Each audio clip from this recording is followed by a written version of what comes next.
ন্যায় বিচারক যদি আপনি না কোনো বিচারক মনে রাখেন, আপনি যদি ন্যায় বিচার না করেন, কাল কিয়ামতের ময়দানে আপনাকে জাহান্নামে যেতে হবে। বিচারক হলো তিন প্রকার। কয় প্রকার? তিন প্রকার বিচারক। দুই প্রকার বিচারক জাহান্নামের মধ্যে যাবে, এক প্রকার বিচারক শুধুমাত্র জান্নাতে যাবে। বিচারক কয় প্রকার? আরে জোরে বলেন, হচ্ছে না তো? আপনাদের আওয়াজ এতই কম, ইমানি বলে এত কম, আর একটু জোরে বলতে হবে। কয়টি বলেন তো? বিচারক কয় প্রকার? দুই প্রকার বিচারক কোথায় যাবে? জাহান্নামে। এক প্রকার বিচারক কোথায় যাবে? জান্নাতে। এগুলো শুনেন, কারা জাহান্নামে যাবে আর কারা জান্নাতে যাবে। রাসূলুল্লাহ সাল্লাল্লাহু আলাইহি ওয়াসাল্লাম বলেছেন, তিন প্রকার বিচারকের মধ্যে কাদিয়ানি ফিন্নার, দুই প্রকার বিচারক জাহান্নামের মধ্যে যাবে।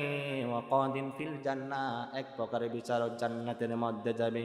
রাসূল বলেছেন, রাজুলুন কাদা বিগাইরিল হাক্কি ফাআলিমা যাকা ফাযাকা ফিন্নার, যেই ব্যক্তি বিচার করার সময়, ফয়সালা করার সময় হক কোনটা না হক কোনটা কোনো কিছু যাচাই বাছাই না করে তার মন গড়া কি দিয়ে ফেলেছে, রায় দিয়ে ফেলেছে, ওই বিচারক জাহান্নামের মধ্যে যাবে। কে বলেছেন? রাসূলুল্লাহ সাল্লাল্লাহু আলাইহি ওয়াসাল্লাম। যেই বিচারক 17 বছরে যাদেরকে ফাঁসির কাস্টে ঝুলাইছে, সবগুলো নিয়ে নীতিভাবে দিছে কিনা অন্যায়ভাবে দিছে? আরে জোর বলেন, অন্যায়ভাবে নাকি ন্যায়ভাবে? অন্যায়ভাবে।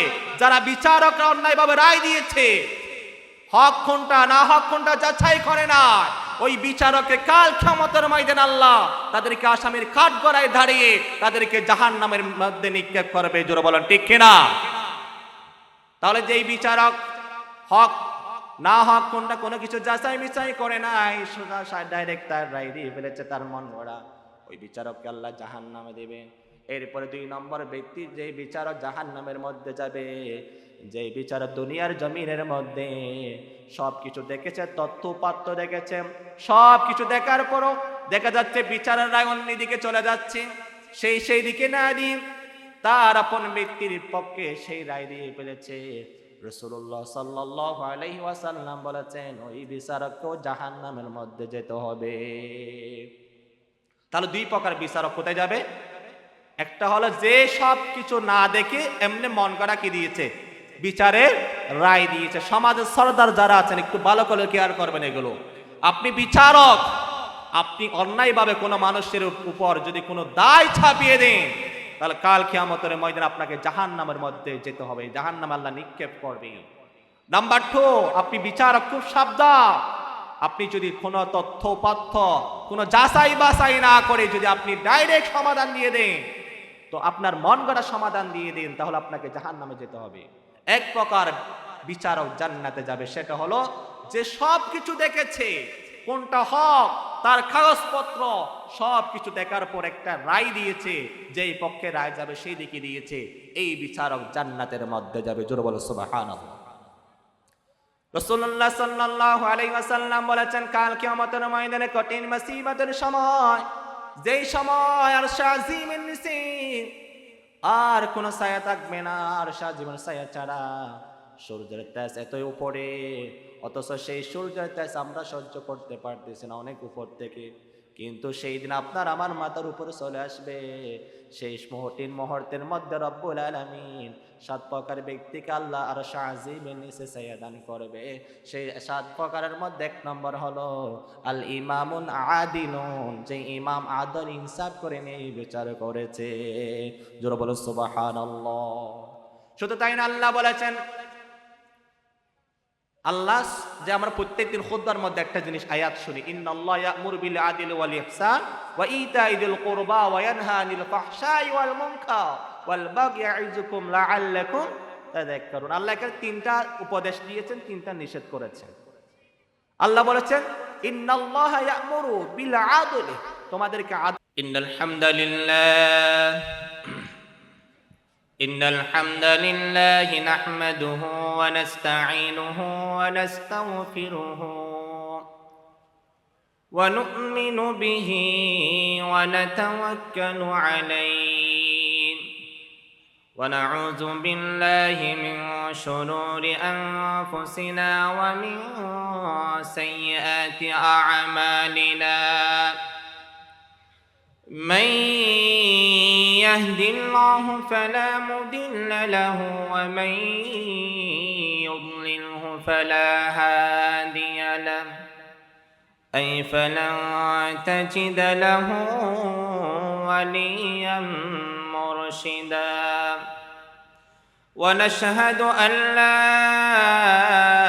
إله إلا الله وحده لا شريك له والذي لا زد له ولا ند له لا مثل له ولا مثيل له ولا وزير له ولا كفيل له لا ولد له ولا والد له وهو الواحد الفرد الصمد لم يلد ولم يولد ولم يكن له كفوا أحد ونشهد أن سيدنا ونبينا وحبيبنا وحبيب ربنا وطبيبنا وطبيب قلوبنا ومولانا محمدا عبد الله ورسوله الذي أرسله بالحق بشيرا ونذيرا وداعيا إلى الله بإذنه وسراجا وقمرا منيرا أما بعد فقد قال الله تعالى في القرآن المجيد والفرقانه الحميد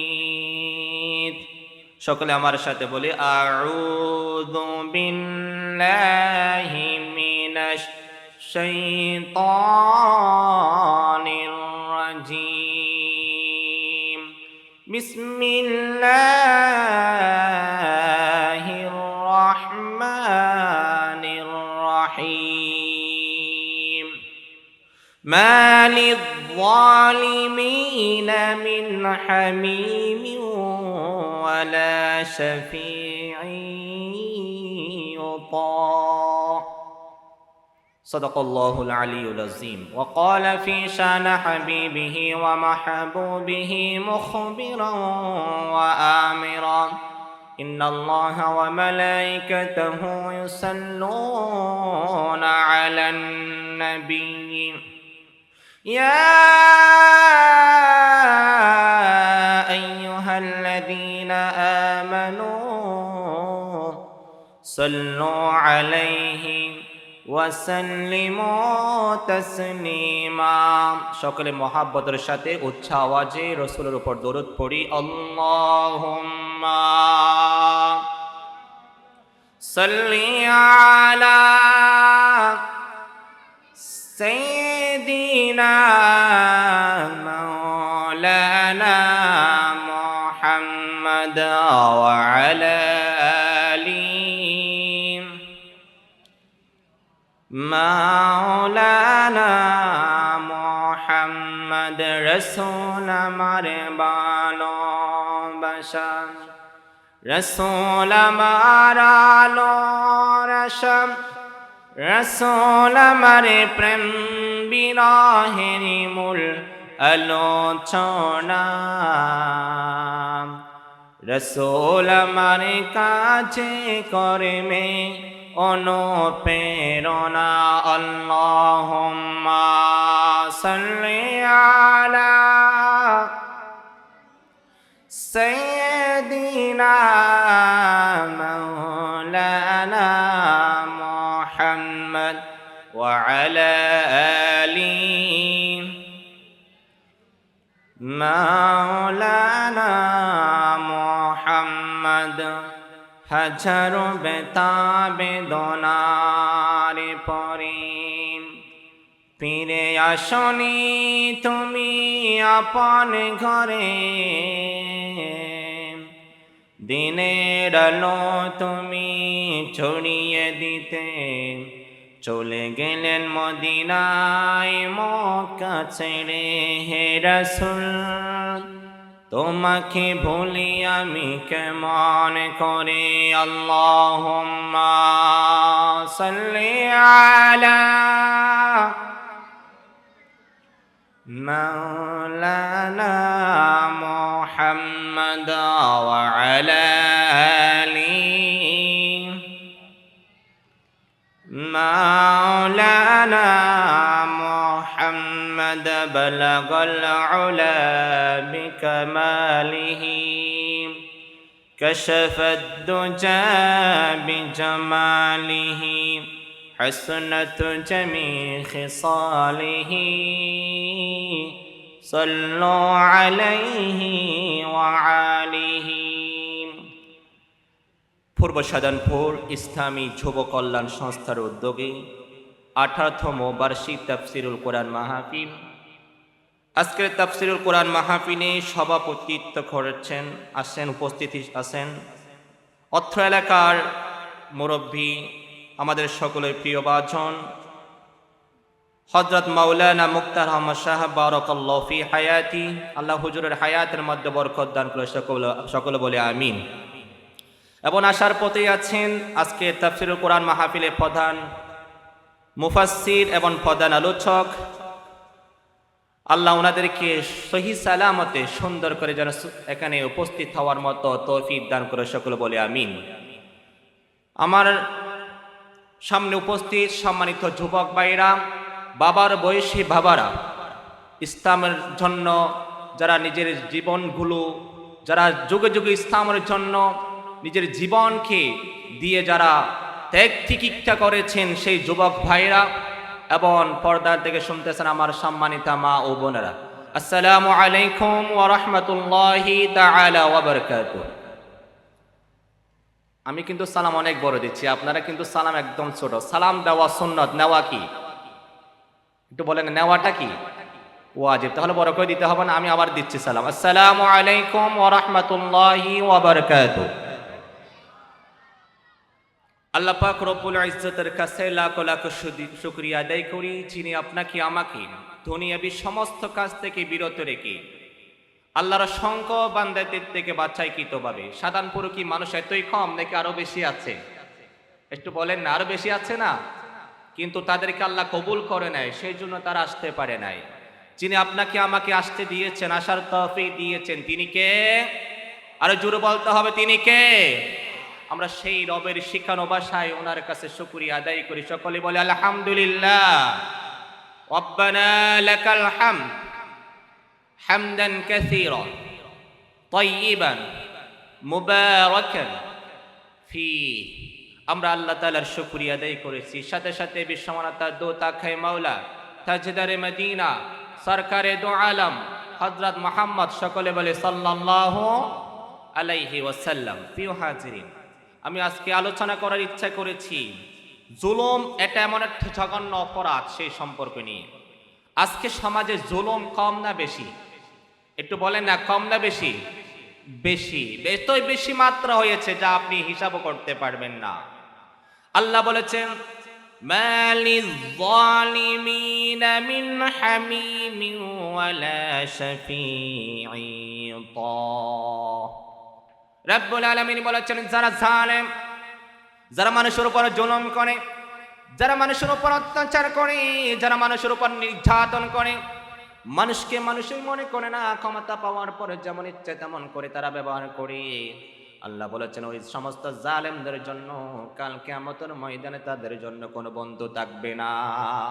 শুধু তাই নয়, তাদের জন্য সুপারিশকারীও থাকবে না, সুপারিশকারীও থাকবে না। তাহলে জালেম যারা, শুধু তাই নয়, যারা জুলুম করে, মানুষের উপর অত্যাচার করে, ওই সমস্ত মানুষদের শাস্তি দুনিয়ার জমিন থেকে শুরু হয়ে যায়। জোরে বলেন ঠিক কিনা? আপনি দেখেন বিগত যত সাল গিয়েছে, প্রত্যেক জামানায় যারা ইসলামের উপর, ইসলাম যারা ওয়ালারা যারা ছিল, যাদের উপর নির্যাতন করেছে, নিপীড়ন করেছে, অত্যাচার করেছে, তারা পৃথিবীর জমিন থেকে নিশ্চিহ্ন হয়ে গেছে। জোরে বলেন ঠিক কিনা? আপনি দেখবেন নমরুদ পৃথিবীর জমিনে টিকে থাকতে পারে নাই, আবু জাহেল পৃথিবীর জমিনে টিকে থাকতে পারে নাই, কিন্তু যারা যাদেরকে নির্যাতন করেছে, নিপীড়ন করেছে, তারা পৃথিবীর জমিনে এখন আছে কিনা? তাদের উত্তরসূরিরা এখনই দুনিয়াতে আছে, ঠিক কিনা? রসুলকে চেয়েছিল তারা জমিন থেকে নিচ্ছিন্ন করে দিতে, কিন্তু রসুল সাল্লাল্লাহু আলাইহি ওয়াসাল্লামকে যারা নিচ্ছিন্ন করে দিতে এসেছে তারাই জমিন থেকে নিচ্ছিন্ন হয়ে গেছে। তাদের বাসস্থানগুলো আজ টয়লেটে পরিণত হয়েছে। জোরে বলেন ঠিক কিনা? পৃথিবীর মধ্যে আজই যারা মানুষের উপর জুলুম করবে, অত্যাচার করবে, শুনে রাখো জালেমরা, তোমরা শুনে রাখো, নমরুদ ফেরাউন থেকে শিক্ষা নাও, তোমাদের এই একই অবস্থায় দুনিয়ার জমিনে হবে। জোরে বলেন ঠিক কিনা? প্রিয় ভাইরা, সুতরাং জুলুম জালেমদের খাতারে হওয়া যাবে না, জালেমদের অন্তর্ভুক্ত হবেন। ফেরাউনের যে শাস্তি হয়েছে, নমরুদের যে শাস্তি হয়েছে, আপনার আমার জন্য সেটা প্রস্তুত আল্লাহ রেখেছেন। সেটা আপনি সম্মুখীন হওয়ার জন্য প্রস্তুত থাকেন যদি আপনি জালেম যদি হয়ে থাকেন। সুতরাং ভাইরা, এক নম্বরের মধ্যে যারা জুলুম করে, জুলুম এটা হলো জঘন্যতম অপরাধ, জুলুম এটা হলো মারাত্মক বেদী। আজকে সমাজের প্রতি পাড়ায় পাড়ায়, প্রতি মহল্লায় মহল্লায় আজকে আপনি দেখবেন সমাজের মধ্যে দেখবেন এই জুলুমগুলো এত বিস্তার লাভ করেছে, এত চতুর্দিকে ছড়িয়ে পড়েছে, মানুষ জুলুমকে জুলুমও মনে করে না। আমরা যে আল্লাহর সাথে নাম্বার ওয়ান একটা জুলুম করি সেটা হলো আল্লাহর সাথে শরীক করা। আল্লাহর সাথে কি করা? শরীক করা। এটা হলো আল্লাহর সাথে জুলুম করা। আল্লাহ বলেছেন ইন্নাশ শিরকা লাযুলমুন আযীম, যারা আমি রবের সাথে যারা জুলুম করবে তারাই হচ্ছে সবচেয়ে বড় জালেম। জোরে বলেন নাউযুবিল্লাহ। যিনি রিজিক দিতে পারেন তিনি কে? একটু বলেন না, তিনি কে? আল্লাহ ছাড়া কেউ রিজিক দিতে পারে? আল্লাহ ছাড়া কেউ মৃত্যু দিতে পারে? আল্লাহ ছাড়া কেউ দুনিয়ার জমির সন্তান দিতে পারে? তাহলে সব কিছু যিনি দিতে পারে তিনি কে? আল্লাহ। সেই রবের উপর ঈমান আনতে হবে। এই জমিনটা কার? আল্লাহর। হুকুম চলবে কার? আল্লাহর দেওয়ার বিধান ছাড়া যদি আপনি দুনিয়াতে এই জমিনটা পরিচালনা করেন, ওখানে দেখবেন জুলুম বাড়তেই থাকবে। আল্লাহ সেই জন্য বলেছেন ওয়ামান লাম ইয়াহকুম বিমা আনজালাল্লাহ, আমি আল্লাহ যেই কোরআন নাজিল করেছি তোমরা যদি সেই কোরআন দিয়ে যদি বিচার না করো, সেই কোরআন দিয়ে যদি তোমরা শাসন ব্যবস্থা চালু না করো, সেই কোরআন অনুযায়ী যদি তোমরা সমাজকে নির্মাণ না করো, তাহলে দেখবে আমি তোমাদেরকে জালেমদের কাতারবদ্ধ করে দিব, আমি তোমাদেরকে কাফেরদের কাতারবদ্ধ করে দিব, আমি তোমাদেরকে মুনাফিকের কাতারবদ্ধ করে দিব। জোরে বলো নাউযুবিল্লাহ। আল্লাহ বলেছেন একের পর একাই তো বলেছেন ফাউলাইকা হুমুল কাফিরুন ফাউলাইকা হুমুজ জালিমুন ফাউলাইকা হুমুল মুনাফিকুন। যারা কোরআন নিয়ে কি করবে না, সমাজে বিচার করবে না। আজকে দেখেন কিছু হুজুরও আছে, এগুলো হুজুর না, এগুলো হচ্ছে খেজুর। এগুলো কি? খেজুর। আমাদের সমাজে আছে অনেক বড় বড় লম্বাদারি, কিন্তু তারা বলে হুজুররা যদি ক্ষমতা যায় তারা হাত কেটে ফেলবে। আচ্ছা, হাত কাকে কাটবে? যে একটু বলেন না, কাকে কাটবে? যে চুরি করে তাকে তো হাত কাটবে। তাহলে বোঝা যাচ্ছে তার ভিতরে চুরির সম্ভাবনা লক্ষণগুলো আছে, সেই জন্য তার অন্তরে ভয়, সেই জন্য সে চাই না আলেম ওলামা ক্ষমতায় যা, ঠিক কিনা? আজকে সমাজে দেখবেন সেই সমস্ত মানুষগুলো চাই না আলেম ওলামারা ক্ষমতায় যা। হুজুররা বলে, এই হুজুর নামক খেজুররা বলে আলেম ওলামারা ক্ষমতায় গেলে তারা মানুষকে কতল করবে। কতল কাকে করবে? যে মানুষকে কতল করেছে। আজকে যে ইসলামী শাসন যদি আমাদের দেশে কায়েম হতো, আজকে আমাদের হাদি ভাইকে যে আক্রমণ করা হয়েছে, আমাদের হাদি ভাইকে শুট করে দুনিয়ার জমিন থেকে বিদায় করে নিয়েছে, আজকে যদি দুনিয়ার জমিনে যদি ইসলাম শাসন প্রতিষ্ঠিত হতো বাংলাদেশের জমিনে, তাহলে ওই যারা জালেম, যারা হাদির উপর আক্রমণ করেছে তাদের কি অবস্থা হতো? তাদের মৃত্যুদণ্ড হতো। তাদের কি হতো? মৃত্যুদণ্ড। একটা যদি মৃত্যুদণ্ড বাংলার জমিনে কায়েম হয়ে যেত, তাহলে দেখবেন এই বাংলার জমিন শান্তিতে পরিণত হয়ে যেত। যত জোরে বলেন সুবহানাল্লাহ। সেই জন্য আল্লাহ বলেছেন কোরআন অনুযায়ী শাসন করো, তাহলে আল্লাহর সাথে শিরক করা যাবে না। আল্লাহ সব কিছু দিতে পারে, জমিনটা হলেন আল্লাহ। এখানে আইন যেহেতু জমিন আল্লাহর, এই দুনিয়ার জমিনটাও আল্লাহর বিধান অনুযায়ী চালাইতে হবে। যদি আপনি আল্লাহর বিধান অনুযায়ী যদি না চালান, তাহলে পৃথিবীর জমিনে কখনো মানব রচিত 72 কিংবা 71 সংবিধান দিয়ে জীবনে চুরি বন্ধ করা যাবে না। 71-72 সংবিধান দিয়ে জীবনে আপনি দুনিয়ার জমিন থেকে জুলুম বন্ধ করতে পারবেন না। জোরে বলেন ঠিক কিনা? আপনি জুলুম তখনই বন্ধ করতে পারবেন যখন কোরআনকে আপনি সংসদে নিয়ে যাবেন। কোরআন যতদিন সংসদে যাবে না, আপনি হুজুররা যারা আলোচনা করে সুরের হাজারো আলোচনা করতে পারেন, কিন্তু সমাজ থেকে সুর, জুয়া, মদ কিছুই বন্ধ হবে না। সুতরাং এই কোরআনকে নিয়ে যেতে হবে। কোরআন জমিন যার, আইন চলবে তার। আল্লাহর সাথে কাউকে শরীক করা যাবে না। আল্লাহ জীবন দিতে পারে, আজকে আমরা মৃত্যুর ভয় করি। মৃত্যু কে দেয়? আল্লাহ। এটা আল্লাহর পক্ষ থেকে ফয়সালা হয়। হাদিস সবসময় বলতো মৃত্যুর ফয়সালা দুনিয়ার জমিনে হয় না, মৃত্যুর ফয়সালা হয় আসমানে। উনি যদি আমাকে শাহাদত লিখে রাখে, অবশ্যই আমি শাহাদত হব। আমার মৃত্যু যেখানে, সেখানে আমাকে যেতেই হবে। সুতরাং বাঁচার কোনো সুযোগ নাই। সুতরাং ভালো মৃত্যু যদি আপনি করতে পারেন, ভালো মৃত্যু যদি আপনি মৃত্যু হিসেবে আপনার জীবনে চলে আসে, শাহাদতের মৃত্যু, এর চেয়ে আর বেশি কি হতে পারে? এমন জীবন করিয়ে গঠন, আপনি এমন একটা জীবন গঠন করুন যেই জীবনটা আপনি দুনিয়ার জমিন থেকে বিদায় নেওয়ার পর মানুষ আপনার জন্য কান্নাকাটি করবে। আপনি হাসতে হাসতে দুনিয়ার জমিন থেকে চলে যাবেন, দুনিয়ার যত মানুষ থাকবে সব মানুষগুলো আপনার জন্য কান্নাকাটি করবে। এমন জীবন গঠন করুন। সুতরাং আল্লাহর সাথে কাউকে শরীক করা যাবে না। আল্লাহ বলেছেন আমি সব গুনাহ ক্ষমা করি, কিন্তু শিরকের গুনাহ কি করি না? ক্ষমা করি না। প্রিয় হাজিরিন, এরপর 2 নম্বর জুলুম হলো সাক্ষ্য গোপন করা। আজকে সমাজে যারা সরদার আছে, দেখবেন বিচার যখন করতে যায় তখন কয়েকজন সাক্ষী ডাকে। সাক্ষীকে ডাকার পর তাকে বলা হয় তুমি কি কি দেখেছ? কিছু দেখা যায়।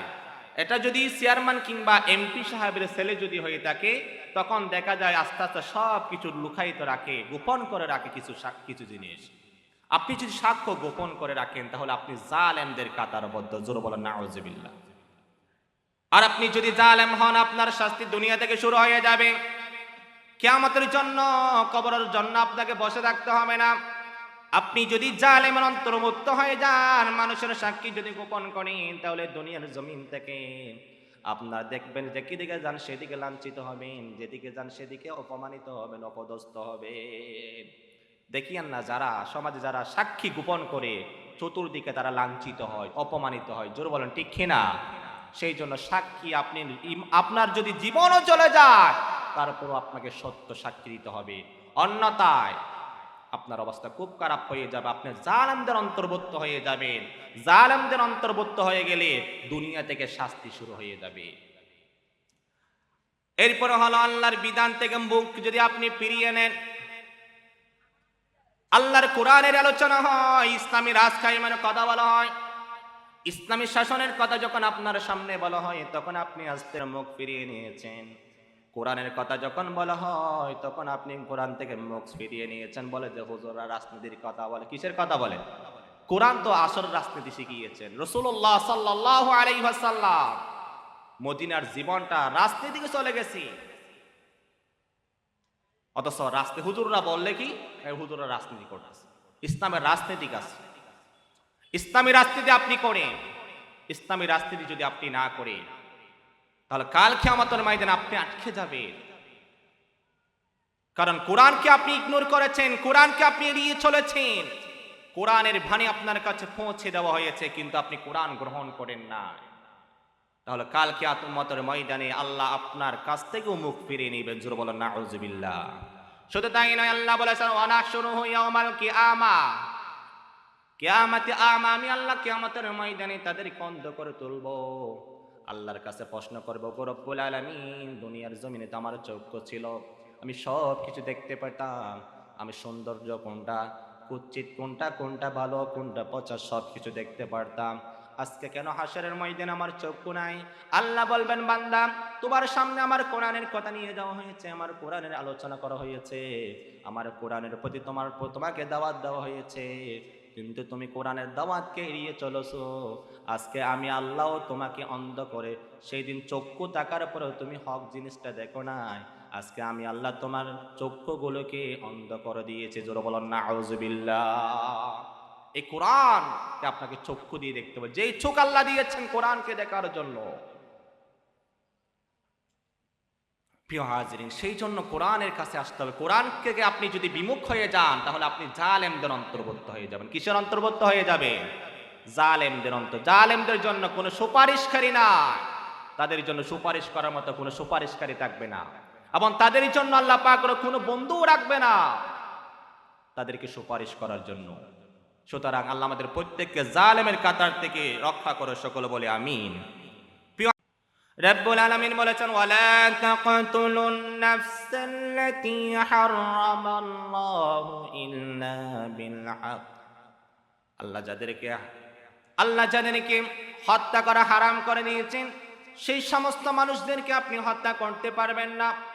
একজন মুসলমান আরেকজন মুসলমানকে হত্যা করা এটা হলো কুফরি। রাসূলুল্লাহ সাল্লাল্লাহু আলাইহি ওয়াসাল্লাম বলেছেন, ক্বালা রাসূলুল্লাহ, সকলে বলে সাল্লাল্লাহু আলাইহি ওয়াসাল্লাম, সিবাবুল মুসলিমু ফুসুকুন ওয়া কিতালুন কুফর। রাসূলুল্লাহ সাল্লাল্লাহু আলাইহি ওয়াসাল্লাম বলেছেন, মুসলমানদেরকে গালি দেওয়া ফাসিকি, আর কতল করা হলো কুফরি। আজকে দেখেন মুসলমানদের ভাষা হয়েছে, যখন তার সাথে সাক্ষাৎ হয় গালি দিয়ে শুরু করে। কি দিয়ে শুরু করে? গালি দিয়ে। কি দিয়ে? একটু কথা বলেন না। গালি দিয়ে। কি দিয়ে? গালি দিয়ে। তাহলে গালি দেওয়াটা কি? ফাসিকি। এটা কি? ফাসিকি। আপনি গালি দিচ্ছেন, আপনি ফাসিকি কাজ করতেছেন। সুতরাং গালি দেওয়া যাবে না।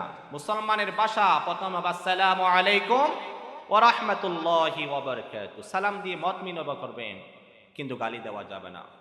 প্রিয় ভাইরা, আল্লাহ যাদেরকে হত্যা করা হারাম করেছেন তাদেরকে আপনি যদি হত্যা করেন আপনি জালেমদের অন্তর্ভুক্ত হয়ে যাবেন। আর আল্লাহ পাক রব্বুল আলামিন জালেমদেরকে ছেড়ে দেন না।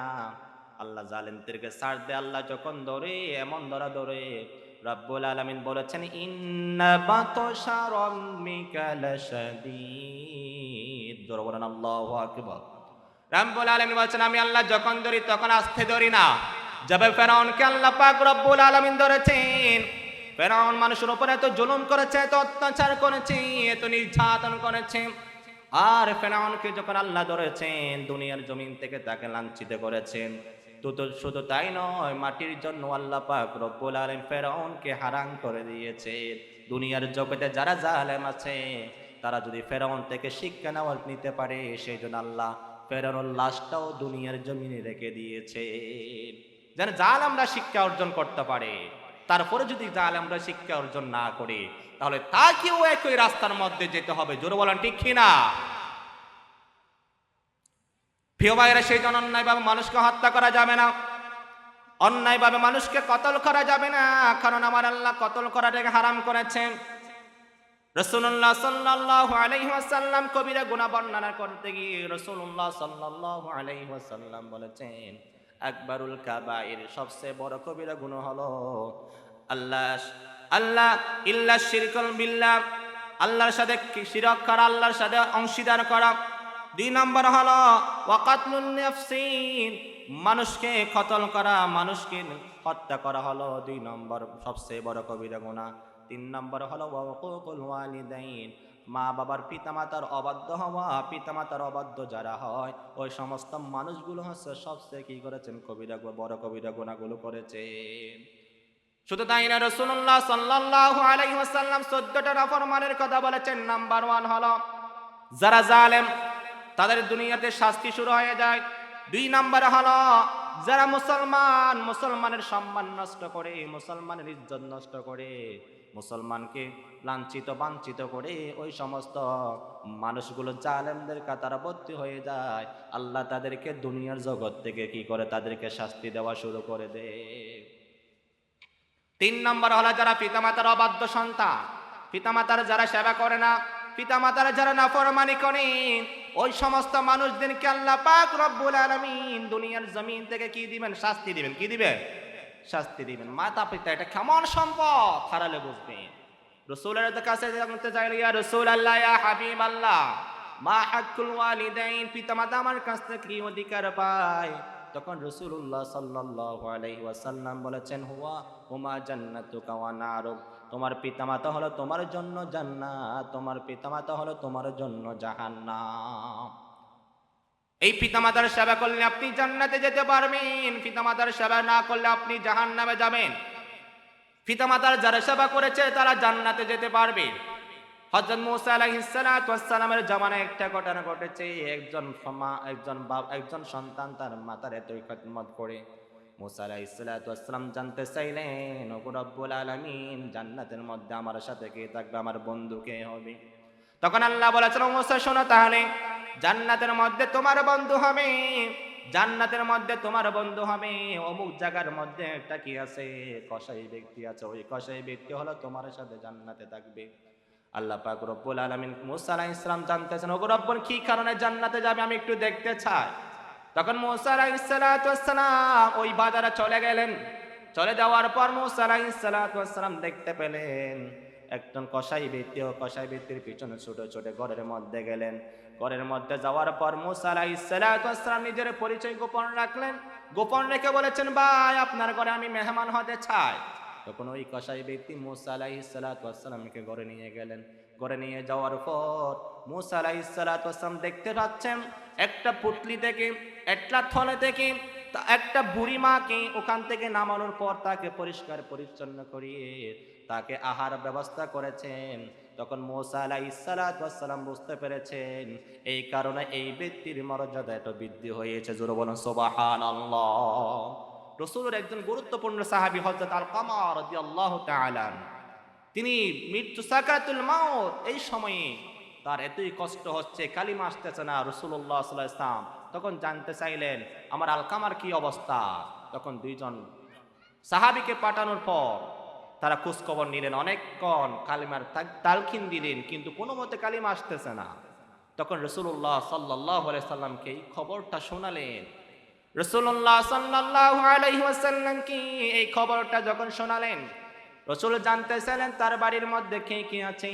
তখন সাহাবী একরাম বলেছেন, ইয়া রাসূলুল্লাহ, তার ঘরের মধ্যে তার বাবা নাই, তার মা আছে আর বউ আছে। তখন রাসূল জানতে চাইলেন, আগামীকাল তাকে আমার কাছে একটু আসতে বলিও, তার মাকে একটু আমার কাছে আসতে বলি। তখন ওই বুড়ি মা, আলকামার মা, রাসূলুল্লাহ সাল্লাল্লাহু আলাইহি সাল্লামের কাছে আসলেন। আসার পর রাসূলুল্লাহ সাল্লাল্লাহু আলাইহি ওয়াসাল্লাম জানতে চাইলেন, ও আলকামার মা, আপনার সন্তান আপনার কাছে কেমন? তখন আলকামার মা বলেন, ইয়া রাসূলুল্লাহ, আমার সন্তান খুব ভালো, মানুষকে দান করে, মানুষকে সদকা দেয়। মানুষ যখন বিপদের মধ্যে পড়ে সবার আগে আমার সন্তান গিয়ে উপস্থিত হয়ে যায় ওখানে ওই মানুষটাকে সাহায্য সহযোগিতা করার জন্য। তখন রাসূল বললেন, ও মা, ও বুড়ি মা, তোমাকে এই কথা আমি জিজ্ঞেস করি নাই, আমি জিজ্ঞেস করেছি তোমার কাছে তোমার সন্তান কেমন ব্যবহার করে। তখন আলকামার মা বলেছেন, ইয়া রাসূলুল্লাহ, ইয়া হাবিবাল্লাহ, আমার সন্তান সব দিক দিয়ে ভালো, কিন্তু আমার বাড়িতে আমার কথা শোনে না। আমি তাকে কোন একটা কিছু আনতে বললে ওই জিনিসটা আনে না, কিন্তু তার বউ যখন বলে সব কিছু আগে নিয়ে আসে। আমার কথার চেয়ে তার বউর কথাকে অগ্রাধিকার সবচেয়ে বেশি দেয়। তখন রাসূল বুঝতে পারলেন, আলকামার জন্য লাকড়ির ব্যবস্থা করো, আগুনের ব্যবস্থা করো। যখন এই কথা বলেছেন রাসূল সাল্লাল্লাহু আলাইহি ওয়াসাল্লাম, সেজন্য পিতামাতার অবাধ্য হওয়া যাবে না। অবাধ্য যদি হন আপনি, তাহলে জালেমদের খাতার মধ্যে হয়ে যাবেন, দুনিয়ার জমিন থেকে আপনার শাস্তি শুরু হবে। এরপরে জালেমদের আরেকটা লক্ষণ হলো জুলুম যারা করে, এতিমের সম্পদ যারা ভক্ষণ করে। আল্লাহ পাক রব্বুল আলামিন ডাইরেক্ট আয়াত নাযিল করেছেন, যারা এতিমের সম্পদ খায় তারা হচ্ছে আগুন খায়। কি খায়? আমরা দেখতে পাই তারা সম্পদ খাচ্ছে, কিন্তু আসলে বাস্তবে তারা খাচ্ছে জাহান্নামের আগুন। এতিমের সম্পদ খাওয়া যাবে না। এতিমের সম্পদ যদি আপনি খান তাহলে আপনি কি হয়ে যাবেন? জালেমদের অন্তর্ভুক্ত হয়ে যাবেন। প্রিয় হাজিরিন, মুসলিমরা যখন দোয়া করে, জালেমের বিরুদ্ধে যখন মুসলিমরা দোয়া করে, তখন সহজে জালেম দুনিয়ার জমিনে স্থিতিশীল থাকতে পারে না। রাসূলুল্লাহ সাল্লাল্লাহু আলাইহি ওয়াসাল্লাম বলেছেন, তিন জনের দোয়া আল্লাহ পাক রব্বুল আলামিন ফেরত দেয় না। সালাসাতু লা তুরাদ্দু দাওয়াতুহুম, আল্লাহ পাক রব্বুল আলামিন তিনজন ব্যক্তি যখন দোয়া করে দোয়াগুলো ফেরত দেয় না। নাম্বার 1 হলো সাইমু হাত্তা ইফতারু, যারা সাইম, যারা রোজাদার, রোজা রাখার পর যখন ইফতারের আগ মুহূর্তে যখন আল্লাহর কাছে কোনো ফরিয়াদ করবে, রব্বুল আলামিন ওই মানুষটা দোয়া করার সাথে সাথে আল্লাহ পাক রব্বুল আলামিন সেটা কবুল করে নেয়। জোরে বলো সুবহানাল্লাহ।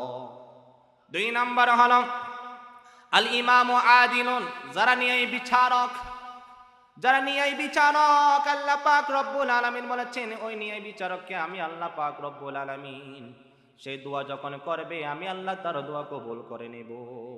তিন নম্বরের মধ্যে হলো দাওয়াতুল মাজলুম, মজলুম যখন দোয়া করে, মজলুম যখন দোয়া করে, দোয়া করতে দেরি আমার আল্লাহ পাক রব্বুল আলামিন কবুল করতে দেরি করে না। জোরে বলুন সুবহানাল্লাহ। প্রিয় হাজিরিন, তাহলে যারা জালেম আল্লাহ তাদেরকে ছাড় দেন কিন্তু ছেড়ে দেন না। আল্লাহ পাক রব্বুল আলামিন পবিত্র কোরআন সূরাতুল হুদের 102 নম্বর আয়াতের মধ্যে রব্বুল আলামিন বলেছেন ওয়াকাযালিকা আখযু রাব্বিকা ইযা আখাযাল কুরা ওয়া হিয়া যালিমাতুন ইন্না আখাযাহু আলীমুন শাদীদ। জোরে বলেন আল্লাহু আকবার। আমার আল্লাহ পাক রব্বুল আলামিন বলেছেন ওয়াকাযালিকা আখযু রাব্বিকা, আল্লাহ যখন জালেমদেরকে ইযা আখাযাল কুরা ওয়া হিয়া যালিমাতুন, জালেমদেরকে যখন আল্লাহ ধরে, আল্লাহ তাদেরকে আঁকড়ে ধরে, ইন্না আখাযাহু আলীমুন শাদীদ, আল্লাহ তাদের জন্য কঠিন আযাব তৈরি করে রেখেছে, তাদের জন্য কঠিন ভাবে ধরবে, আল্লাহ মারাত্মক ভাবে ধরবে। প্রিয় ভাইরা, রাসূলুল্লাহ সাল্লাল্লাহু আলাইহি সাল্লাম বলেছেন ইন্নাল্লাহা লা ইয়ামলিজ যালিমু হাত্তা ইযা আখাযাহু লাম ইয়াফতালা, আল্লাহ পাক জালেমদেরকে কিছু সময় অবকাশ দেয়। কেন অবকাশ দেয় জানতে পারেন? একটাই কারণে আল্লাহ অবকাশ দেন, তাদেরকে একটু ছেড়ে দিন যেন তাদের জালেমের বোঝা আর একটু ভারী হয়। জালেমের বোঝা কি হয়? ভারী হওয়ার জন্য আল্লাহ তাদেরকে সুযোগ দেয়, তবে আল্লাহ সময় অনুযায়ী তাদেরকে টান দিবেন। দিয়েছে না? 16 বছর ফ্যাসিস্ট সরকার অনেক নির্যাতন করেছে, করেছে না? আলেম ওলামাদের কত নির্যাতন করেছে, হক কথা বলতে পারে না, কোরআনের কথা বলতে গেলে সাথে সাথে তাদেরকে নির্যাতন করতে। জোরে বলেন ঠিক কিনা?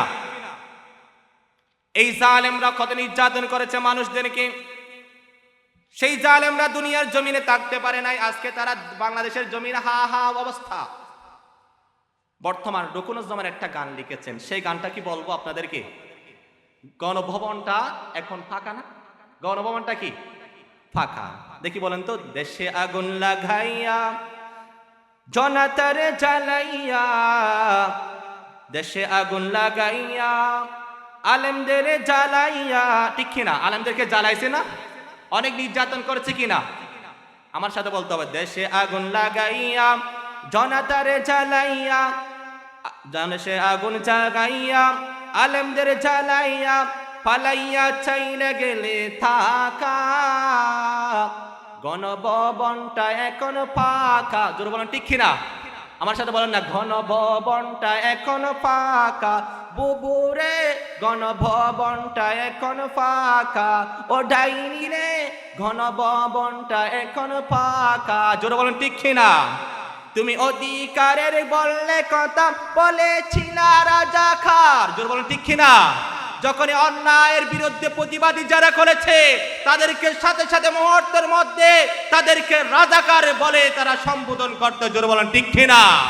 কোরআনের কথা বললে, কোরআনের রাজ কায়েমের কথা বললে, কোরআনের হুকুমের কথা বললে সাথে সাথে তারা রাজাকার হিসেবে তারা আখ্যা দিত। জোরে বলেন ঠিক কিনা? ছাত্র আন্দোলনকে তারা একটাই দেশ থেকে প্রতারিত হওয়ার একটাই কারণ, তারা রাজাকার যখন বলেছে। আজকে যারা যাদেরকে রাজাকার বলে বলে যাদেরকে নির্যাতন করেছে, ফাঁসির কাছে ঝুলেছে, আল্লাহ বলেছেন তারা রাজাকার ছিল না। আমি বাংলাদেশের সমস্ত মানুষদেরকে ওই রাজাকার নামটা তাদের অন্তরে ঢুকাই দেব। জোরে বলো সুবহানাল্লাহ। তুমি অধিকারের বললে কথা বলেছিলা রাজাকার, জনগণে বুঝে গেল তুমি বড় স্বৈরাচার। জোরে বলেন ঠিক কিনা? তুমি অধিকারের বললে কথা বলেছিলা রাজাকার, জনগণে বুঝে গেল তুমি বড় স্বৈরাচার। তোমার নাই তো শরম লাজ, তুমি বড়ই নাটকবাজ, তোমার নাই তো শরম লাজ, তুমি বড় নাটকবাজ। জোরে বলেন ঠিক কিনা? কান্নাকাটি করে না মানুষেরটা মারা জায়গায় যখন আস্তে আস্তে পানি বের করে, আসলে কিন্তু আসল কান্না না, এগুলো হচ্ছে নাটকবাজি। কি বাজি? নাটকবাজি। সেই জন্য বলে তোমার নাই তো শরম লাজ, তুমি বড়ই নাটকবাজ। খাওয়া ডাকে না আর কাকা, গণভবনটা এখন ফাঁকা, জোর বলেন ঠিক কিনা, বলেন না ঘনভবনটা এখন ফাঁকা, বলেন ঘনভবনটা এখন, আবার বলেন ঘনভবনটা এখন, বুবুরে ঘনভবনটা এখন ফাঁকা, ও ডাইনি রে ঘনভবনটা এখন ফাঁকা।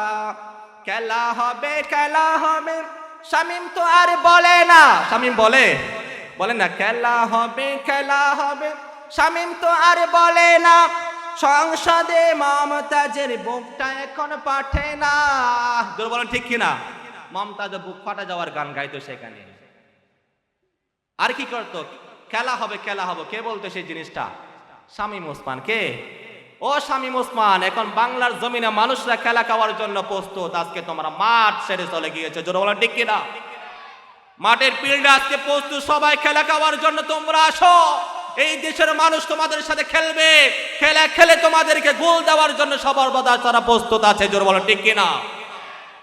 খেলা হবে, শামীম তো আর বলে না, সংসদে মমতাজের বুকটা এখন পাঠে না, পলকের ঝলক তো আর নাই, পলকের কি নাই, ঝলক নাই, পলকের ঝলক তো আর নাই, বুবুর টাকলা মুরাদ নাই, টাকলা মুরাদ আছে কোন, বলেন, পলকের ঝলক তো আর নাই, বুবুর টাকলা মুরাদ নাই, বুবুরে বুবুরে গণভবনটা এখন ফাঁকা, গণভবনটা এখন ফাঁকা, ও ডাইনি রে গণভবনটা এখন ফাঁকা, তুমি মিথ্যা মামলায় ফাঁসি দিলে সোনার মানুষগুলোকে, কত সোনার মানুষ যারা সারা জীবন কোরআনের 50টা বছর কোরআনের দাওয়াত দিয়েছেন, কোরআনের রাজ কায়েমের কথা বলেছেন, আজকে তাদেরকে ফাঁসির কাস্টে আল্লামা সাঈদী রাহিমাহুল্লাহ তাআলাকে তারা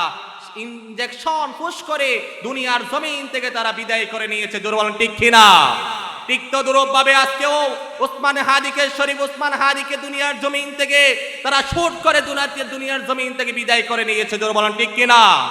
সুতরাং জালেম দুনিয়ার জমিনে বেশি দিন টিকে থাকে না, জালেমরা শেষ হয়ে যায়, জালেম বেশি দিন টিকে থাকে না। সুতরাং জালেমরা সাবধান হয়ে যাও, যদি সাবধান না হও তোমাদের অবস্থা বুবুর মতো হবে, জোর বলেন ঠিক কিনা। সমাজে নতুন ভাবে জালেম গজানোর সুযোগ নাই, যারা গজানোর চিন্তা ভাবনা করেছেন বাংলার জমিনের মানুষ তাদেরকে স্থান দিবে না। মনে রাখতে হবে তাহলে কোরআনের রাজ কায়েমের স্থান, যেই দেশের মধ্যে 90 থেকে 97% মুসলমান, সেই দেশে কখনো কোরআনের বিরুদ্ধে কথা বললে ওই মানুষগুলোর জিহ্বা টেনে বাংলার মুসলমান টেনে ছিঁড়ে ফেলবে, জোর বলেন ঠিক কিনা। কতগুলো আউল বাউল ফাউল আছে, তারা বলে কুল আউযু বিরব্বিন নাস, আল্লাহ নাচতে বলেছেন, জোর বলেন নাউযুবিল্লাহ। আজকে মুসলমানরা এই কথাগুলো বললে আবার মুসলমান কিছু মুসলমান তাদের পক্ষ নেই, যেই মুসলমান আল্লাহর নাফরমানি করবে, ইসলাম থেকে যারা বহির্ভূত হয়ে যাবে, ইসলাম থেকে বের হয়ে যাবে, ইসলামের বিরুদ্ধে কথা বলবে, ইসলাম থেকে তারা বের হয়ে যাবে, আল্লাহ পাক রব্বুল আলামিন ওই ব্যক্তিকে মুরতাদ, ওই মুরতাদকে হত্যা করা যায়, মুরতাদকে হত্যা করা কি যায়। সুতরাং ইসলামের বিরুদ্ধে কথা বলা যাবে না।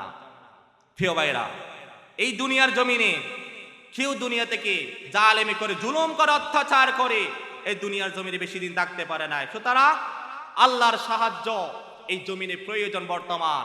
আপনারা যতই জুলুম করেন না কেন, যত মুসলমানের বিরুদ্ধে আপনি ষড়যন্ত্র করেন না কেন, মুসলমানরা যখন জেগেছে জীবন তারা দিবে, তারপরে বাংলার জমিনে ইসলামের রাজ কায়েম তারা করবে, জোরে বলেন ঠিক কিনা। আল্লাহর সাহায্য যদি আপনি পেতে চান, আল্লাহর সাহায্য পেতে হবে না। আল্লাহর সাহায্য ছাড়া কোনো কিছু কল্পনা করা যায় জীবনও না। আপনি হাজারো কাজ করতে পারেন, কিন্তু আল্লাহর সাহায্য যদি আসে তাহলে আপনি দুনিয়ার মধ্যে আপনি রাজ কায়েম করতে পারবেন, ইসলামী শাসন কায়েম করতে পারবেন। আল্লাহ তখন সফলতা দিবে যখন আমাদের ভিতরে ইবাদতের মনুষ্যত্ব আসবে। আজকে মুসলমানরা ইসলামের রাজ কায়েমের কথা বলি, কিন্তু ইসলামের কোনো কাজ আমরা করি না। নামাজ নাই, রোজা নাই, যাকাত নাই, হজ করি না আমরা। আল্লাহ বলেছেন আমি নামাজ কেন দিয়েছি জানো তোমরা? এই নামাজটা দিয়েছি যেন তোমরা ফাহিশা কাজ থেকে বিরত রাখতে পারো। আমার আল্লাহ পাক রব্বুল আলামিন বলেছেন ঈমানদার হচ্ছে তারা যারা না দেখা বিষয়ের উপর ঈমান এনেছে। যারা না দেখা বিষয়ের উপর ঈমান এনেছে তাদের কয়টা কাজ? দুইটা কাজ। নাম্বার 1 হলো তারা কি করবে? আল্লাযীনা ইউমিনুনা বিল গায়বি ওয়া ইউকিমুনাস সালাত ওয়া মিম্মা রাযাকনাহুম ইউনফিকুন। আমার আল্লাহ পাক রব্বুল আলামিন বলেছেন, যারা না দেখা বিষয়ের উপর ঈমান এনেছে তাদের এক নম্বর কাজ হলো তারা সমাজে নামাজ কায়েম করবে। শুধু তাই নয়, ওয়া মিম্মা রাযাকনাহুম ইউনফিকুন, তারা আমার আল্লাহ আমি আল্লাহ যা দিয়েছি, রিজিক দিয়েছি, ওই রিজিকগুলো থেকে তারা আমার রাস্তায় কি করবে? ব্যয় করবে।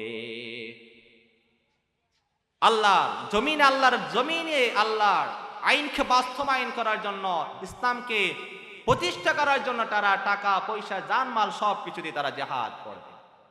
আমার আল্লাহ পাক রব্বুল আলামিন বলেছে, ইন্নাল্লাহা আশতারা মিনাল মুমিনিনা আনফুসাহুম ওয়া আমওয়ালাহুম বিআন্না লাহুমুল জান্নাহ ইউকাতিলুনা ফি সাবিলিল্লাহি ফায়াকতুলুনা ওয়া ইউকতালুন।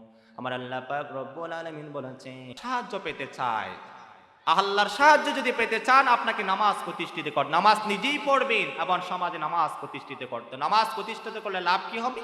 সমাজে বেহায়াপনা, ফাহিশা কাজ, অবৈধ কাজ, সুদ, মদ, গাঁজা, ইয়াবা, ট্যাবলেট সব কিছু কি হয়ে যাবে? বন্ধ হয়ে যাবে। জোরে বলেন ঠিক কিনা? যারা আল্লাহর জমিনে ইসলাম কায়েম করার জন্য যারা নির্বাচিত হবে, আল্লাহ বলেছেন তাদের এক নম্বর কাজ হলো আল্লাযীনা ইম্মাক্কান্নাহুম ফিল আরদ আকামুস সালাহ, সমাজে তারা কি করবে? নামাজ প্রতিষ্ঠিত করবে। জোরে বলেন ঠিক কিনা? তাহলে যারা কোরআনের কথা বলবে, কোরআনের রাজ কায়েম যারা করবে, তাদের সাথে আপনারা আছেন কি নাই? আছেন? কে কে আছেন একটু হাত তুলি। লিল্লাহি তাকবীর। আল কোরআনের আলো, আল্লাহর আইন চাই, সৎ লোকের শাসন চাই, আল্লাহর আইন চাই। প্রিয় ভাইরা, তাহলে নামাজ প্রতিষ্ঠিত করতে হবে। নামাজ যদি আপনি প্রতিষ্ঠিত করতে পারেন, তাহলে আল্লাহর সাহায্য আসবে। নাম্বার 3, ওয়া আতুজ যাকাত, যাকাত আদায় করতে হবে, যাকাত প্রদান করতে হবে। ওয়া আমারু বিল মা'রুফ, সৎ কাজের আদেশ দেওয়া এবং অসৎ কাজের নিষেধ করতে হবে। আল্লাহ পাক রব্বুল আলামিন সূরাতুল আসরের মধ্যে বলেছেন, ওয়াল আসরি ইন্নাল ইনসানা লাফি খুসর ইল্লাল্লাযীনা আমানু ওয়া আমিলুস সালিহাত ওয়া তাওয়াসাউ বিল হাক্কি ওয়া তাওয়াসাউ বিস সাবর। জোরে বলেন আল্লাহু আকবার। মায়ের কসম কে বলেছেন? আল্লাহ কসম যখন করেন, ওই কথাকে যেন বান্দারা গুরুত্ব দেয়। রব্বুল আলামিন বলেছেন, ওয়াল আসর, আমি আল্লাহ সময়ের কসম খাচ্ছি, কারণ সময় অতি গুরুত্বপূর্ণ জিনিস। আমার আল্লাহ পাক রব্বুল আলামিন এর পরে বলেছেন, ইন্নাল ইনসানা লাফি খুসর, দুনিয়াতে যত মানব জাতি আছে তারা ক্ষতিগ্রস্তের মধ্যে নিমজ্জিত। শুধু তারা ছাড়া, ইল্লাল্লাযীনা আমানু ওয়া আমিলুস সালিহাত, যারা ঈমান এনেছে, যারা আল্লাহকে রব হিসেবে মেনে নিয়েছে, যারা আল্লাহকে রিজিক দাতা হিসেবে মেনে নিয়েছে, ওই সমস্ত মানুষগুলো ছাড়া। কারা ছাড়া? যে সমস্ত মানুষরা কি এনেছেন? ঈমান এনেছে, তারা ছাড়া। তাহলে ঈমানদার আপনি আমি আসলে ঈমানদার কিনা একটু পরীক্ষা করে নিজেকে নিয়ে একটু আত্মসমালোচনা করুন। আত্মসমালোচনা করতে হবে রাতে ঘুমানোর আগে, আসলে আমি ঈমানদারের ভিতর আছে কিনা। আব্দুল্লাহ ইবনে উবাই ছিল, আব্দুর রহমান, এগুলো দেখা যায়। আব্দুর রহমান নামে কিন্তু মুসলমানের সিলেবাস থাকে সামনে, কিন্তু দেখা যায় সবগুলো হচ্ছে মুনাফিক মার্কা মুসলমান। জোরে বলো ঠিক কিনা? এই মুনাফিকরা আবেগে বেশি হয়। কি হয়? আবেগে বেশি হয়। রাসূলুল্লাহ সাল্লাল্লাহু আলাইহি ওয়াসাল্লাম উহুদ যুদ্ধের ময়দানে, বদরের যুদ্ধের ময়দানের ফজিলত সম্পর্কে যখন সাহাবায়ে কেরামের সামনে আলোচনা করতেছেন, তখন কিছু সাহাবী তখন বললেন, ইয়া রাসূলুল্লাহ, ইয়া হাবিবাল্লাহ, আমরা যুদ্ধ করতে চাই। কি করতে চাই? যুদ্ধ করতে চাই। তখন রাসূলুল্লাহ সাল্লাল্লাহু আলাইহি ওয়াসাল্লাম, এরপরে কিছুদিন পরে উহুদ যুদ্ধ সংঘটিত হচ্ছে। উহুদ যুদ্ধে যাওয়ার জন্য সকলে নাম লিস্টি দেখেছেন, কিন্তু দেখা যাচ্ছে নাম লিস্টি দেওয়ার পর যখন তারা চলে যাচ্ছে, যুদ্ধের ময়দান সময় হয়েছে, ডাকতেছে, তখন দেখা যাচ্ছে এক একজন এক একটা বাহানা শুরু করে দিয়েছে। এক একজন এক এক কথা বলেছেন, ইয়া রাসূলুল্লাহ, আমার সন্তান অসুস্থ। ইয়া রাসূলুল্লাহ, ইয়া হাবিবাল্লাহ, আমার মা অসুস্থ। ইয়া রাসূলুল্লাহ, ইয়া হাবিবাল্লাহ, আমার বউ অসুস্থ। এভাবে বলে আস্তে আস্তে সকলে, আবু আব্দুল্লাহ ইবনে উবাইয়ের নেতৃত্বে প্রায় 300 জন আস্তে আস্তে চলে গেলেন। তখন রাসূলুল্লাহ সাল্লাল্লাহু আলাইহি ওয়াসাল্লাম বলেছেন, তোমরা যদি মুনাফিক চিনতে চাও তাহলে তোমরা যুদ্ধের ময়দানে যাও। প্রিয় ভাইরা, সেই জন্য কি করতে হবে? আপনি ইমানদার যদি হন, ইমানদার যারা, তাদের কিছু গুণাবলী আছে। কি আছে? গুণাবলী। কি বলি? গুণাবলী। একটা মানুষ যখন আপনি মুসলমানের কিছু কি আছে? গুণাবলী আছে, আলামত আছে, যেগুলো দেখলে সহজে মুসলমান চেনা যায়। আবার ঠিক তদ্রূপ ভাবে ইমানদারদের কিছু গুণাবলী আছে। সূরাতুত তাওবা 112 নম্বর আয়াতের মধ্যে রব্বুল আলামিন বলেছেন, আত-তাইবুন, তারা হবে তওবাকারী। কি কারী? একটু বলেন না, তারা কি কারী হবে? তওবাকারী। মুসলমান কখনো গাঁটফেরামি হতে পারে না। মুসলমান কখনো কি হতে পারে না? গাঁটফেরামি। মানে যেই কাজটা আপনি গুনার কাজটা করেছেন ওটার উপর অটল থাকা যাবে না। সেই জন্য আমার আল্লাহ বলেছেন, আত-তাইবুন, তারা হলো ইমানদার যারা, তাদের 1 নম্বর গুণাবলী হতে হবে তারা তওবাকারী। তারা কি কারী? তওবা যারা করে। আমার রাসূলুল্লাহ সাল্লাল্লাহু আলাইহি ওয়াসাল্লাম বলেছেন, আপনি গুনাহ করেছেন, গুনাহ করার পর যদি আপনি বুঝতে পারেন আপনি কেমন গুনাহ করেছেন, এই গুনাহের জন্য আল্লাহর কাছে যদি আপনি নিজেকে যদি একটু ছোট মনে করে অনুতপ্ত হয়ে যদি আল্লাহর কাছে ফরিয়াদ করতে পারেন, আমার আল্লাহ পাক রব্বুল আলামিন আপনাকে ক্ষমা করতে দেরি করবে না। জোরে বলুন সুবহানাল্লাহ। রাসূলুল্লাহ সাল্লাল্লাহু আলাইহি ওয়াসাল্লাম বলেছেন, আত-তাইবু মিনাজ যাম্মি কামান লা যাম্বালা। রাসূলুল্লাহ সাল্লাল্লাহু আলাইহি ওয়াসাল্লাম বলেছেন, গুনাহ করেছো আমার কাছে ক্ষমা চাও, ক্ষমা চাইলে আমি রাসূল, আমি আল্লাহ তোমাদেরকে ক্ষমা করে দিব, তোমাদেরকে মাসুম বানিয়ে দিব। তাহলে আপনি তওবা করবেন, গুনার কাজ করার পর ওটার উপর অটল থাকা যাবে না।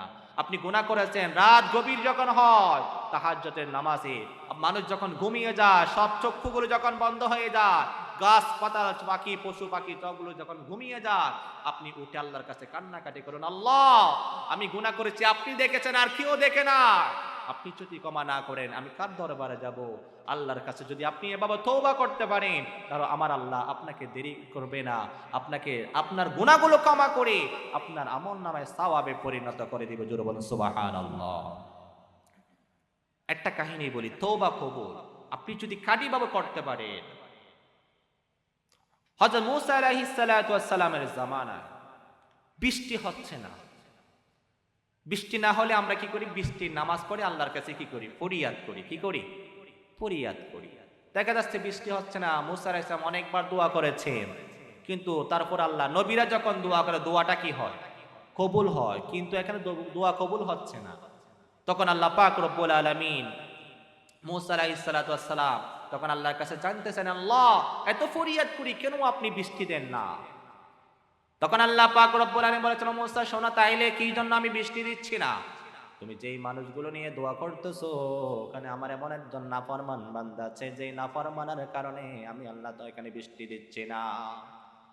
মূসা আলাইহিস সালাম একটু স্পষ্ট কাদর মানুষ ছিলেন, স্পষ্ট কাদর নবী ছিলেন। তিনি তখন মূসা আলাইহিস সালাম নির্দেশ দিলেন, এখানে কে নাফরমান আছে বের হয়ে যাও। এই কথা বলার সাথে সাথে যে নাফরমান সে বুঝতে পেরেছে, তখন তিনি লজ্জিত নিজে নিজে মনে মনে স্থির করেছেন, আল্লাহর কাছে ফরিয়াদ করেছেন, চিন্তা করলেন আমি যদি এখান থেকে উঠে যাই তাহলে আমার বউ বাচ্চার চেহারা লাঞ্ছিত হয়ে যাবে, আমার বউ বাচ্চার চেহারা লাঞ্ছিত হবে, আমার বউ বাচ্চারা সমাজের মধ্যে মুখ দেখাতে পারবে না আমি যদি এখান থেকে উঠি। সুতরাং আমি উঠবো না, আমার আল্লাহর কাছে আমি তওবা করব। আমার আল্লাহ যদি তওবা করে দিতে পারে, তওবা করলে আমার আল্লাহ ক্ষমা করে দিবে। সুতরাং আমার আল্লাহর কাছে আমি চাই। আল্লাহর কাছে সাথে সাথে তিনি মনে স্থির করলেন, আল্লাহ যে গুনাহটা আমি করেছি সেই গুনাহের জন্য আপনার কাছে তওবা করতেছি। আল্লাহ আপনি যদি আমাকে ক্ষমা না করেন কার দরবারে যাব? আমার আল্লাহর কাছে বাবা যখন ফরিয়াদ করলেন, আল্লাহ তার দোয়া কবুল করে তখন ওই জমিনের মধ্যে বৃষ্টি দান করলেন। জোরে বলুন সুবহানাল্লাহ। তখন মূসা আলাইহিস সালাম জানতেছেন, ওগো রব্বুল আলামিন, এতক্ষণ তো আপনি বৃষ্টি দেন না, এখন কেন বৃষ্টি দিয়েছেন? তখন আল্লাহ পাক রব্বুল আলামিন বলেন, মূসা শোনো, তাইলে কেন বৃষ্টি দিয়েছি? এতক্ষণ মানুষটা নাফরমান ছিল, এখন মানুষটা আমার নেককার সালিহিন সেই ব্যক্তি হয়ে গেছে। জোরে বলুন সুবহানাল্লাহ। তাহলে তওবা করলে লাভ না ক্ষতি? লাভ। তওবা হলো আদম আলাইহিস সালামের আদর্শ, আর তওবা না করে ওটার উপর খারাপ কাজটার উপর অটল থাকা, এটা হলো শয়তানের আলামত, শয়তানের আদর্শ। জোরে বলুন ঠিক কিনা? সমাজে কিছু মানুষ আছে দেখবেন যে খারাপ কাজ করে, সে খারাপ কাজ করতেই থাকে, যে অবৈধ কাজ করে সে অবৈধ কাজ করতেই তাকে, খারাপ কাজকে খারাপ কাজও মনে করে না, এমন সমাজে কিছু মানুষ দেখবেন ওই মানুষগুলোর ভিতরে শয়তানের আদর্শ আছে। আর যে শয়তানের আদর্শ নিয়ে দুনিয়ার জমিনে থাকবে, আমার আল্লাহ তাকে দুনিয়া থেকে না, তাকে বেঈমান হিসেবে দুনিয়ার জমিন থেকে বিদায় করবেন। জোরে বলেন নাউযুবিল্লাহ। তাহলে ইমানদার যারা নাম্বার 1 তারা তওবাকারী হবে। এখানে আল্লাহ পাক রব্বুল আলামিন ইমানদার যারা তাদের কিছু গুণাবলী বলেছেন, তার 2 নম্বর গুণাবলী হলো তারা আল্লাহ হামিদুন, তারা প্রশংসাকারী হবে। দুনিয়াতে তারা প্রশংসা করবে আমার আল্লাহ বলেছেন আমি তাদেরকে এত নিয়ামত দিয়েছি, এত তাদেরকে গুণাবলী দিয়েছি, এত তাদেরকে অনুগ্রহ করেছি, এত তাদেরকে নাজ নিয়ামত দিয়েছি। আমার বান্দারা নাজ নিয়ামত পাওয়ার পর আমার কাছে যদি ফরিয়াদ করে, আমি আল্লাহ তাদেরকে তাদের ফরিয়াদগুলো এবং আমার নিয়ামত পাওয়ারও তারা যদি শুকরিয়া করে, আমি আল্লাহ তাদের রিজিকগুলোকে আরো বৃদ্ধি করে দিব। সেই জন্য রাব্বুল আলামিন বলেছেন লা ইন শাকারতুম লা আযীদান্নাকুম ওয়া লা ইন কাফারতুম ইন্না আযাবি লাশাদীদ। জোরে বলেন আল্লাহু আকবার। একটু জোরে বলেন আল্লাহু আকবার। ঘুমিয়ে গেছেন মনে হয়। কোরআনের মাহফিলে আসতে কিছু নিতে হবে, শুধু শুনবেন, কানে এদিকে শুনবেন, এদিকে চলে গেলে হবে না। তাহলে নাম্বার 1 কি বলেছি ইমানদারদের গুণাবলী? একটু বলেন না কি বলেছি? তার মানে আপনারা ঘুমাচ্ছেন। 1 নম্বরে কি বলেছি? তওবাকারী। কি কারী? তাহলে ইমানদারদের 1 নম্বর গুণাবলী হবে তারা তওবাকারী হবে। কি কারী হবে? নাম্বার 2 তারা আল হামিদুন, তারা প্রশংসাকারী হবে। নাম্বার 3 as-সাইমুন সাইহুন আই as-সাইমুন, তারা রোজাদার এখানে হবে, তারা রোজা পালন করবে। তাহলে ইমানদাররা কি বর্তমান রোজা রাখে? হ্যাঁ, কিছু রাখে, কিন্তু দেখা যায় তারা নামে মুসলমান, তারা রমজানের সময় পানি একদম ওপেনলি খায়। আগে তো একটু মানুষ লজ্জা বোধ করতো, লুকিয়ে লুকিয়ে খাতো, এখন ডাইরেক্ট খায়, মানুষের সামনে খায়, মানুষের সামনেও খেতে তারা দ্বিধা বোধ করে না। জোরে বলেন ঠিক কিনা? এরা কি ইমানদার নাকি সু ইমান? তারা হচ্ছে নামে মুসলমান, কাজ কর্মে তারা মুসলমান না। সুতরাং আপনাকে প্রকৃত রোজাদার যারা, তারা এটা হলে ইমানদারদের গুণাবলী। আপনি ইমান রেখেছেন, ইমান এনেছেন, আপনার ভিতরে রোজাদারিত্ব থাকতে হবে, সাইমুন হতে হবে আপনাকে। এরপর হচ্ছে আর-রাকিউন আস-সাজিদুন, রুকুকারী হবে, সিজদাকারী হবে। এরপরে গুলো ইনশাআল্লাহ সামনে বলতেছি। তাহলে ওয়া আমিলুস সালিহ নাম্বার 1 তারা ক্ষতিগ্রস্ত নয়, যারা ইমানদার, ইমান এনেছে আল্লাহর উপর। কার উপর? আল্লাহর উপর। নাম্বার 2 ওয়া আমিলুস সালিহাত, যারা সৎ কাজ করে, যারা ভালো কাজ করে, যারা নেক কাজ করে, মানুষকে সাহায্য সহযোগিতা করে, ইসলামী আন্দোলনের জন্য সাহায্য সহযোগিতা করে, ওগুলো হলো আমলুস সালিহাত। ঈমান হলো সংখ্যা আর আমলুস সালিহাত হলো শূন্য। আপনি সংখ্যা ছাড়া হাজারটা শূন্য যদি দেন কোনো লাভ হবে? যদি আপনি 1000টা শূন্য আছে, ওই 1000টা শূন্যর আগে যখন আপনি একটা 1 লিপিবদ্ধ করে দিবেন, দেখবেন ওই শূন্যগুলো দামি হয়ে যাবে। জোরে বলেন ঠিক কিনা? ভালো কাজ হাজারো করেছেন কিন্তু আপনার ভিতরে ঈমান নাই, তাহলে আপনার ভালো কাজের কোনো কি নাই, দাম নাই। তাহলে নাম্বার 2 হলো যারা ক্ষতিগ্রস্ত নয়, যারা ঈমান আনার পর আমল সালিহাত করেছে। এরপর হলো ওয়া তাওয়াসাউ বিল হাক্কি, যারা হকের উপর থেকেছে, হকের দাওয়াত মানুষকে দিয়েছে। এটা হলো ওয়া আমিরু বিল মারুফ, সৎ কাজের আদেশ দেওয়া।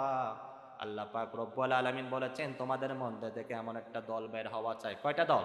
এমন একটা দল বের হওয়া চাই যে দলটা সৎ কাজের আদেশ দিবে, অসৎ কাজের নিষেধ প্রদান করবে। রব্বুল আলামিন বলেছেন কুনতুম খায়রা উম্মাতিন উখরিজাত লিন-নাসি তা'মুরুনা বিল মা'রুফ ওয়া তানহাউনা 'আনিল মুনকার। জোরে বলেন আল্লাহু আকবার। রব্বুল আলামিন বলেছেন তোমাদের মধ্যে থেকে এমন একটা দল বের হওয়া চাই যেই দলটা সৎ কাজের আদেশ দিবে, অসৎ কাজের নিষেধ প্রদান করবে। এখন আসেন, সৎ কাজের আদেশ দেওয়া সহজ, এটা কি সহজ, কিন্তু অসৎ কাজের যখন আপনি বাধা প্রদান করবেন, সাথে সাথে দেখবেন ওখানে আপনার বিরুদ্ধে লেগে যাবে। জোরে বলেন ঠিক কিনা? এখানে সমাজে নাচ গান হলে আপনি বাধা দিতে যাবেন, 1000 ভাই আপনার বিরুদ্ধে দাঁড়িয়ে যাবে। জোরে বলেন ঠিক কিনা? এই সমাজের মানুষগুলো দেখবেন আপনার বিরুদ্ধে চলে যাবে, আপনার ভাই চলে যাবে, আপনার বন্ধু চলে যাবে, আপনার বাবা চলে যাবে, আপনার মা চলে যাবে, আপনি যখন অন্যায়ের বিরুদ্ধে কথা বলতে যাবে। সুতরাং অন্যায়ের বিরুদ্ধে তার উপর আপনাকে সোচ্চার হতে হবে, কারণ আমার আল্লাহ বলেছেন যারা ইমানদার তাদের একটা গুণাবলী হলো তারা সৎ কাজের আদেশ দিবে, অসৎ কাজের তারা নিষেধ প্রদান করবে।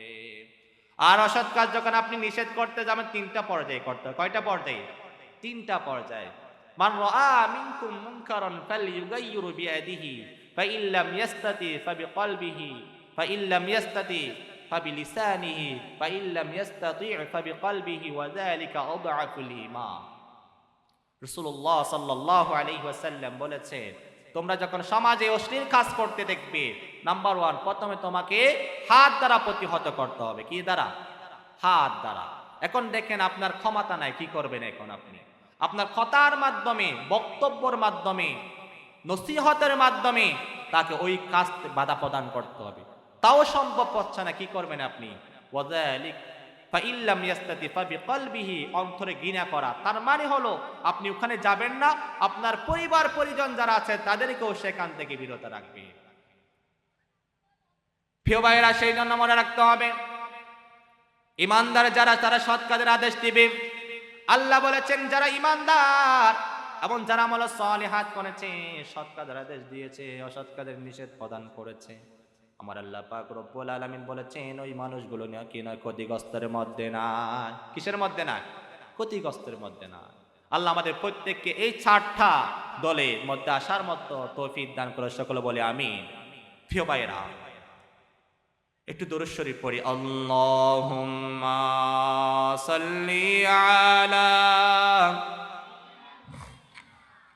মাওলানা মুহাম্মাদ ওয়া আলা আলি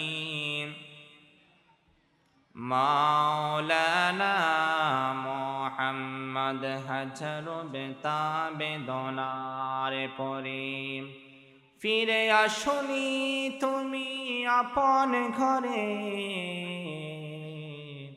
দিনের আলো তুমি ছড়িয়ে দিতে চলে গেলেন মদিনায় মক্কা ছেড়ে। হে রাসূল, তোমাকে ভুলি আমি কেমন করে। আল্লাহুম্মা সাল্লি আলা মাওলানা মুহাম্মাদ ওয়া আলা আলি মাওলানা মুহাম্মাদ। আল্লাহুম্মা সাল্লি আলা মাওলানা মুহাম্মাদ ওয়া আলা আলি মাওলানা মুহাম্মাদ। ইসলামের কথা বলতে গিয়ে আমাদেরকে জাল আর জুলুম দিয়ে কখনো দমিয়ে রাখা যাবে? আমাদের বিপ্লব শুরু হয়েছে, বিপ্লব কিন্তু এখনো বন্ধ হয় না। 5 আগস্ট যেটা হয়েছে সেটা শুধুমাত্র সূচনা হয়েছে। আবার বাংলার জমিনে আরেকটা বিপ্লব করতে হবে, যেই বিপ্লবের মাধ্যমে ইসলামী আন্দোলন যারা করে, ইসলামের শাসন যারা কায়েম করতে চায়, তাদেরকে আমাদেরকে সংসদের আসনের মধ্যে বসানোর জন্য সেই বিপ্লব করতে হবে। জোরে বলেন ঠিক কিনা? যতদিন পর্যন্ত এই বিপ্লব করতে পারবো না, ততদিন পর্যন্ত বাংলার জমিনে শান্তি আশা করা যায় না। জোরে বলেন ঠিক কিনা?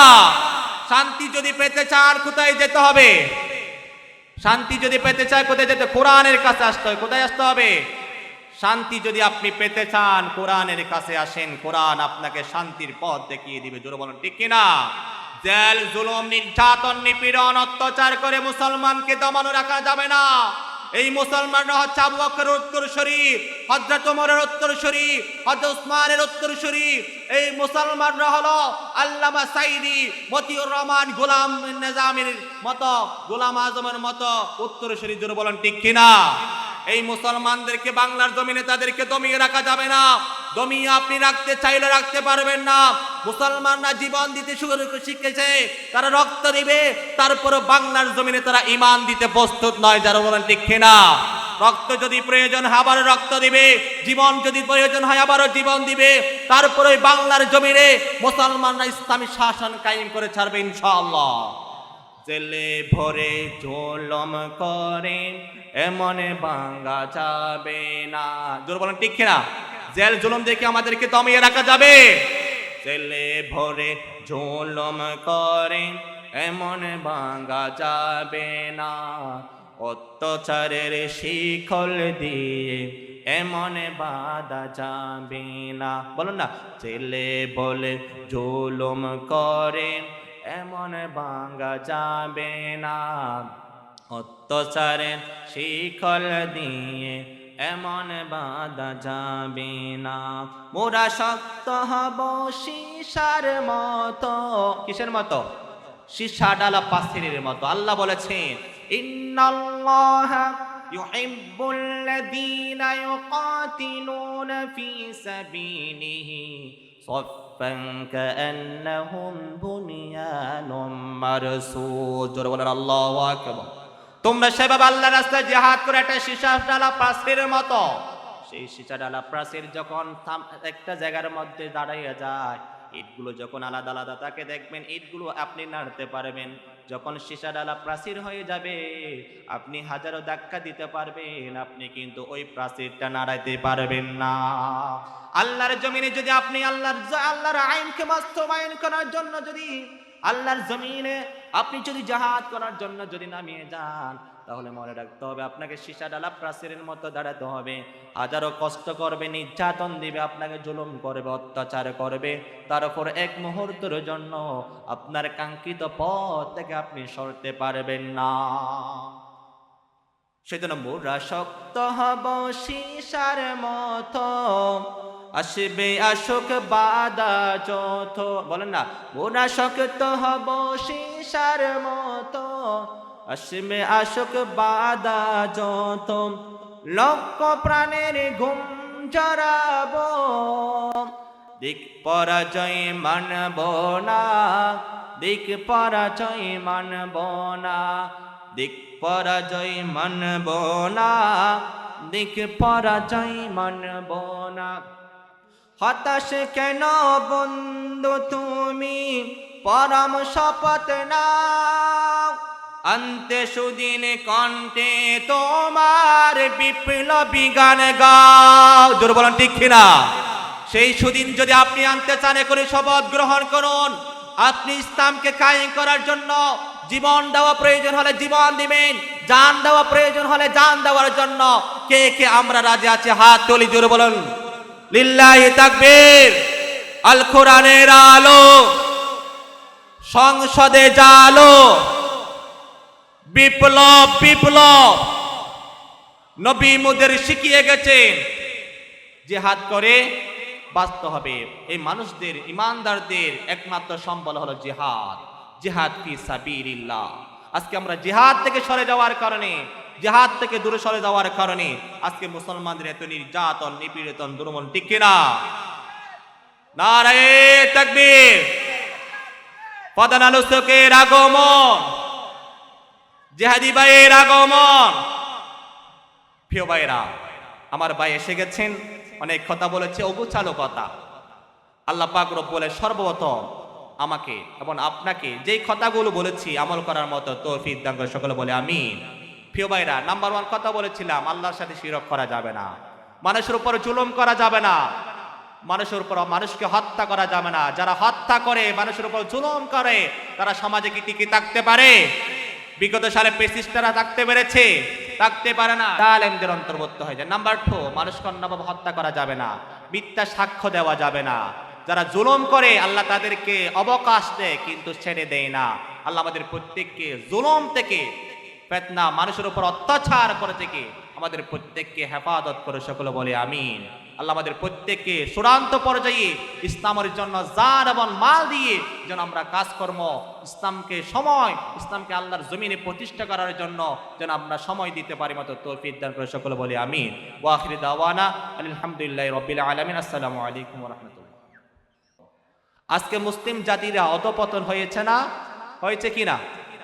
মুসলমান জাতি নেতৃত্ব দেওয়া জাতি, ঠিক কিনা? আজকে মুসলমানরা নেতৃত্ব হারা হয়েছে আমাদের আদর্শের কারণে, জোরে বলেন ঠিক কিনা? এই মুসলমান আজকে চতুর্দিকে নির্যাতিত হচ্ছে, নিপীড়িত হচ্ছে, অত্যাচারিত হচ্ছে। একটাই কারণ, শুধুমাত্র আজকে মুসলিম জাতিরা তাদের আদর্শ থেকে তারা বিচ্যুত হয়ে গেছে, জোরে বলেন ঠিক কিনা? প্রিয় ভাইরা, মুসলমান জাতি যতদিন পর্যন্ত ইসলামের ভিতরে আসবে না, ততদিন পর্যন্ত তারা ধ্বংস হবে, চতুর্দিকে লাঞ্ছিত হবে, অপমানিত হবে, অপদস্থ হবে।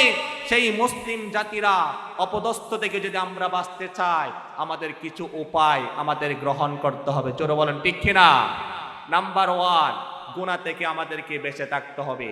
আজকে মুসলমানের অধঃপতন হওয়ার কারণ হলো আমরা গুনার কাজ বেশি করতেছি, গুনার আধিক্যতা হয়ে গেছে, গুনাহ বৃদ্ধি হয়ে গেছে।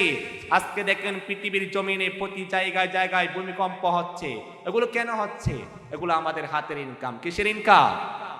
আমরা যত গুনাহ করব, আমার আল্লাহ বলেন তোমাদের গুনাহের কারণে আমি দুনিয়ার জমিনের মধ্যে গজব নাযিল করি। রব্বুল আলামিন বলেছেন, ওয়ামা আসাবাকুম মিন মুসিবাতিন ফাবিমা কাসাবাত আইদিকুম ওয়া ইয়াফু আন কাসীর। জোরে বলেন আল্লাহু আকবার। রব্বুল আলামিন বলেছেন তোমরা যখন তোমাদের উপর মুসিবত আছে, তোমাদের উপর আযাব আসার একমাত্র কারণ হলো সেগুলো হয়তো তোমাদের হাতের ইনকাম। তোমার যে রোজগার করো, ইনকাম করো, যে গুনার কাজ করার কারণে আমি আল্লাহ তোমাদের উপর আযাব আর গজব নাজিল করি। তখন রব্বুল আলামিনের কাছে মুসা আলাইহিস সালাম জানতে চান, গো রব্বুল আলামিন, মানুষ তো পাপ কাজ করে একজনে, আপনি সমস্ত মানুষের উপর কেন গজব নাজিল করেন? মুসা যখন আল্লাহর কাছে জানতে চাইলেন, মুসা তাহলে শোনো, একটা জায়গার মধ্যে মুসা আলাইহিস সালাম ভ্রমণ করলেন। ভ্রমণ করার প্রতিমধ্যে একটু ক্লান্ত হয়ে গেলেন, একটা গাছের নিচে বিশ্রাম নিচ্ছেন। প্রতিমধ্যে তার একটু ক্লান্তিবোধ হওয়ার কারণে গাছের নিচে বিশ্রাম নিচ্ছে। ওই সময় দেখা যাচ্ছে কিছু পিঁপড়া এসে তাকে একটা পিঁপড়া এসে কামড়ে দিয়েছে। ওই মুহূর্তের সাথে সাথে মুসা আলাইহিস সালাম সব যত পিঁপড়ার লাইন ছিল সব পিঁপড়ার লাইনগুলো একদম পিষে তছনছ করে দিয়েছে। রব্বুল আলামিন বলেছেন, ও মুসা দাঁড়াও, তোমাকে কামড় দিয়েছে কয়টা? একটা কামড় দিয়েছে, তুমি মারবে একটা, কেন সবগুলো মেরে ফেলেছ? তখন রব্বুল আলামিন যখন মুসাকে ডাক দিয়েছেন, মুসা তখন বুঝতে পারলেন রব্বুল আলামিন নাফরমানি করে একজন, আপনি সমস্ত মানব জাতির উপর গজব নাজিল করার এটাই হলো মূল কারণ। আমরা যদি একজনের নাফরমানি করি, আমরা যতই গুনাহ বেশি করব ততই বেশি আল্লাহর গজব দুনিয়ার জমিনে নাজিল হবে। আল্লাহ গজবগুলো কেন দেয়? মানুষ যেন সংশোধন হয়। মানুষ যেন কি হয়? সংশোধন হয়। আল্লাহ ডাইরেক্ট শেষ করে দেয় না, আগে একটু কি করে, তাকে একটু অ্যালার্ট করে সে সংশোধন হচ্ছে কিনা। সংশোধন তারপরেও যদি না হয়, আল্লাহ এমন দ্বারা ধরে তাকে দুনিয়ার জমিন থেকে তাকে শেষ করে দেয়। জোরে বলেন ঠিক কিনা? সেই জন্য নাম্বার 1, মুসলমান অধঃপতন হওয়ার কারণ একটা হলো, সেটা হলো আজকে মুসলিম জাতিরা গুনার আধিক্যতা, গুনাহ বৃদ্ধি হয়ে গেছে। তাহলে মুসলিম জাতিরা অধঃপতন যদি আমরা ঠেকাতে চাই, পুনরায় আবার যদি আমাদের নেতৃত্ব হাতে আনতে চাই, নাম্বার 1 কাজ হলো আমাদেরকে গুনার থেকে কি থাকতে হবে? বিরত থাকতে হবে। নাম্বার 2, গুনাহ থেকে 2 নম্বর, আজকে মুসলিম জাতির অধঃপতন হওয়ার কারণ হলো কোরআন। কি? কোরআন আজকে আমরা ব্যবহার করি কোথায়? শুধুমাত্র খতমে কোরআন তেলাওয়াত। মানুষ মারা গেলে সেখানে ব্যবহার করি। অথচ আল্লাহ কোরআন কেন নাজিল করেছেন? এটা সংবিধান হিসেবে আল্লাহ নাজিল করেছেন, যেন মানুষরা যারা ওই কোরআনকে অনুসরণ করে কোরআনময় জীবন তারা গঠন করতে পারে। জোর বলেন ঠিক কিনা? রাসূলুল্লাহ সাল্লাল্লাহু আলাইহি ওয়াসাল্লাম বলেছেন, কোরআন অনুযায়ী যদি জীবন গঠন করো, কাল কিয়ামতের ময়দানে তোমাদের জন্য কোরআন সুপারিশ করবে। আর কোরআন অনুযায়ী যদি জীবন গঠন না করো, কাল কিয়ামতের ময়দানে তোমাদের জন্য কোরআন অভিযোগ করবে। আর কোরআন যেই ব্যক্তির বিরুদ্ধে অভিযোগ করবে, সেই ব্যক্তির জান্নাতে যাওয়ার আর কোনো সুযোগ আছে? আছে? একটু জোরে বলেন আছে? কোরআন যারা চলবে না, কোরআন মানবে না, কোরআন অনুযায়ী যারা নিজের জীবন গঠন করবে না, কোরআন থেকে যারা মুখ ফিরিয়ে নিবে, কাল কিয়ামতের ময়দানে আমার আল্লাহ পাক রব্বুল আলামিন তাদের কাছ থেকে মুখ ফিরিয়ে নিবে। সুতরাং কোরআন কাছ থেকে মুখ ফিরিয়ে নেওয়া যাবে না, কোরআনের কাছে আসতে হবে। কোরআন যেখানে থাকবে আমাদেরকে সেখানে থাকতে হবে। জোরে বলেন ঠিক কিনা? কোরআন আছে যেখানে আর কোরআন নাই যেখানে, কোরআন আছে যেখানে। সবার আওয়াজ হচ্ছে না। আপনাকে একটু ইসলাম আন্দোলনের জন্য যদি আপনারা কাজ করে, আপনাদের সর্বোচ্চ এখানে জীবন দিয়ে, আপনার মাল দিয়ে জিহাদ করতে হবে। এই জিহাদ যদি করতে চান, আপনার বাক শক্তি দিয়ে এখানে জিহাদে সম্পৃক্ত হতে হবে। প্রিয় ভাইরা, সেই জন্য কোরআন আছে যেখানে, পিছন থেকে কিন্তু আওয়াজ আসতেছে না। কোরআন আছে যেখানে, কোরআন নাই যেখানে, কোরআন নাই যেখানে। প্রিয় ভাইরা, সেই জন্য কোরআনের কাছে আসতে হবে। কোরআন আপনাকে সব পথ দেখিয়ে দিবে। জোরে বলেন ঠিক কিনা? সেই জন্য শিল্পী বলেছেন আইনুদ্দিন আজাদ রাহমাহুল্লাহ তাআলা, সমাধান বলেন না, সমাধান চাও যদি জীবনে মরণে, ফিরে যাও খুঁজে নাও চোখ রাখো কোরআনে। সমাধান, সমাধান চাও যদি জীবনে মরণে, ফিরে যাও খুঁজে নাও চোখ রাখো কোরআনে। এ বাণী সকলের নয় শুধু মুমিনের, এ বাণী সকলের নয় শুধু মুমিনের, যারা ঈমানে বেফল পাবে কোরআনের। জোরে বলেন ঠিক কিনা? এই কোরআন যেখানে মানা হবে, সেটা যদি রাষ্ট্র হয়, সেটা যদি সমাজ হয়, সেটা যদি পরিবার হয়, যেখানে কোরআন মানা হবে প্রত্যেকটা জায়গার মধ্যে শান্তি আল্লাহ পাক রব্বুল প্রতিষ্ঠিত করে দিবেন। জোরে বলেন ঠিক কিনা? কোরআন যদি আপনি মানেন, আপনার পরিবারে শান্তি হয়ে যাবে। কোরআন যদি আপনি মানেন, আপনার সমাজ শান্তি হয়ে যাবে। কোরআন যদি আপনি মানেন, রাষ্ট্র শান্তি হয়ে যাবে। কোরআন যদি না মানেন, রাষ্ট্র বলেন, সমাজ বলেন, পরিবার বলেন, সব কিছু অশান্তিতে ভরপুর হয়ে যাবে। জোরে বলেন ঠিক কিনা? প্রিয় ভাইরা, সেই জন্য কোরআন থেকে বিমুখ হওয়া যাবে না। আল্লাহ আমাদের প্রত্যেককে কোরআনের পক্ষ থাকার মতো তৌফিক দান করে, সকলে বলে আমিন। তার 2 নম্বর কারণ হলো কোরআন থেকে যারা মুখ ফিরিয়ে নিয়েছে আল্লাহ, সেই জন্য আজকে মুসলিম জাতিরা কোরআনের কাছে যায় না সলিউশন করার জন্য, কোরআনের কাছে যায় না তারা সমাধান খোঁজার জন্য, তারা হাবিজাবি বিভিন্ন মতানক্যের কাছে চলে যায়। ইসলাম ছাড়া যদি আপনি অন্য কোন ধর্মের মধ্যে শান্তি তালাশ করেন, ওমাই ইয়াবতাগি গায়রাল ইসলাম দীনা ফালা ইউকবালা মিন, আল্লাহ পাক রব্বুল আলামিন বলেছেন, তোমরা ইসলাম ছাড়া অন্য কোথায় শান্তি তালাশ করো না। ইসলাম ছাড়া অন্য কোথায় শান্তির আশা করলেই তোমরা ক্ষতিগ্রস্তের মধ্যে অন্তর্ভুক্ত হবে। জোরে বলেন ঠিক কিনা? ইসলাম একমাত্র শান্তির ধর্ম। ইসলাম একমাত্র কিসের ধর্ম? আল্লাহর কাছে একমাত্র গ্রহণযোগ্য ধর্ম হলো ইন্নাদ-দীন ইনদাল্লাহিল ইসলাম। প্রিয় ভাইরা, সেজন্য কোরআনের কাছে থাকতে হবে। কোরআন যদি আপনি অ্যাবাউট করেন, আজকে মুসলিম জাতি ধ্বংস হওয়ার কারণ হলো আজকে কোরআন থেকে আমরা মুখ ফিরিয়ে নিয়েছি। নাম্বার 3, মুসলিম জাতির অধঃপতন হওয়ার কারণ, আমরা অঙ্গীকার ভঙ্গ করি। অঙ্গীকার কি করি? ওয়াদা ভঙ্গ করি, করি না? চেয়ারম্যান সাহেব কিংবা মেম্বার সাহেব কিংবা এমপি মন্ত্রী, তারা কি করে? নির্বাচিত হওয়ার আগে অনেকগুলো আশা দেয় না, ওয়াদা দেয়, বলে যে আমি অমুক রোড সবগুলো একদম নিট এন্ড ক্লিন করে দেব একদম। দেখা যায় কিন্তু তাকে ল্যাম্প দিয়ে কষলেও পাওয়া যায় না। জোরে বলা ঠিক কিনা? আমরা দেখেছি না? দেখা যায় একদম একদম ফকির মানুষ, অল্প টাকার মালিক, সে এমপি হয়েছে, দেখা যায় এমপির 5 বছরের ভিতরে সে ডুপ্লেক্স বাড়ির মালিক হয়ে যায়। জোরে বলা ঠিক কিনা? এগুলো একমাত্র হওয়ার কারণ হলো আপনার ভিতরে কোরআনের মায়া নাই। আপনার ভিতরে কোরআন না থাকার কারণে আপনি দুর্নীতি, ঠান্ডারবাজি, চাঁদাবাজি, লুটতরাজ, ইয়াবা, মদ এগুলো করতে আপনি দ্বিধাবোধ করেন না। জোরে বলেন ঠিক কিনা? প্রিয় ভাইরা, ওয়াদা এটা ভঙ্গ করা যাবে না। এটা ইমানদারদের গুণাবলী হতে পারে না। ইমানদাররা যারা রসুলের উম্মত, রাসূলুল্লাহ সাল্লাল্লাহু আলাইহি ওয়াসাল্লাম বলেছেন, যার ভিতরে ওয়াদা রক্ষা নাই তার ভিতরে ইসলাম নাই। তার ভিতরে কি না? ইসলাম নাই। আপনি যা পারবেন না তা বলার প্রয়োজন নাই। আপনি যতটুকু পারেন ততটুকু বলেন, সমস্যা তো না। সেই জন্য ওয়াদা রক্ষা করতে হবে।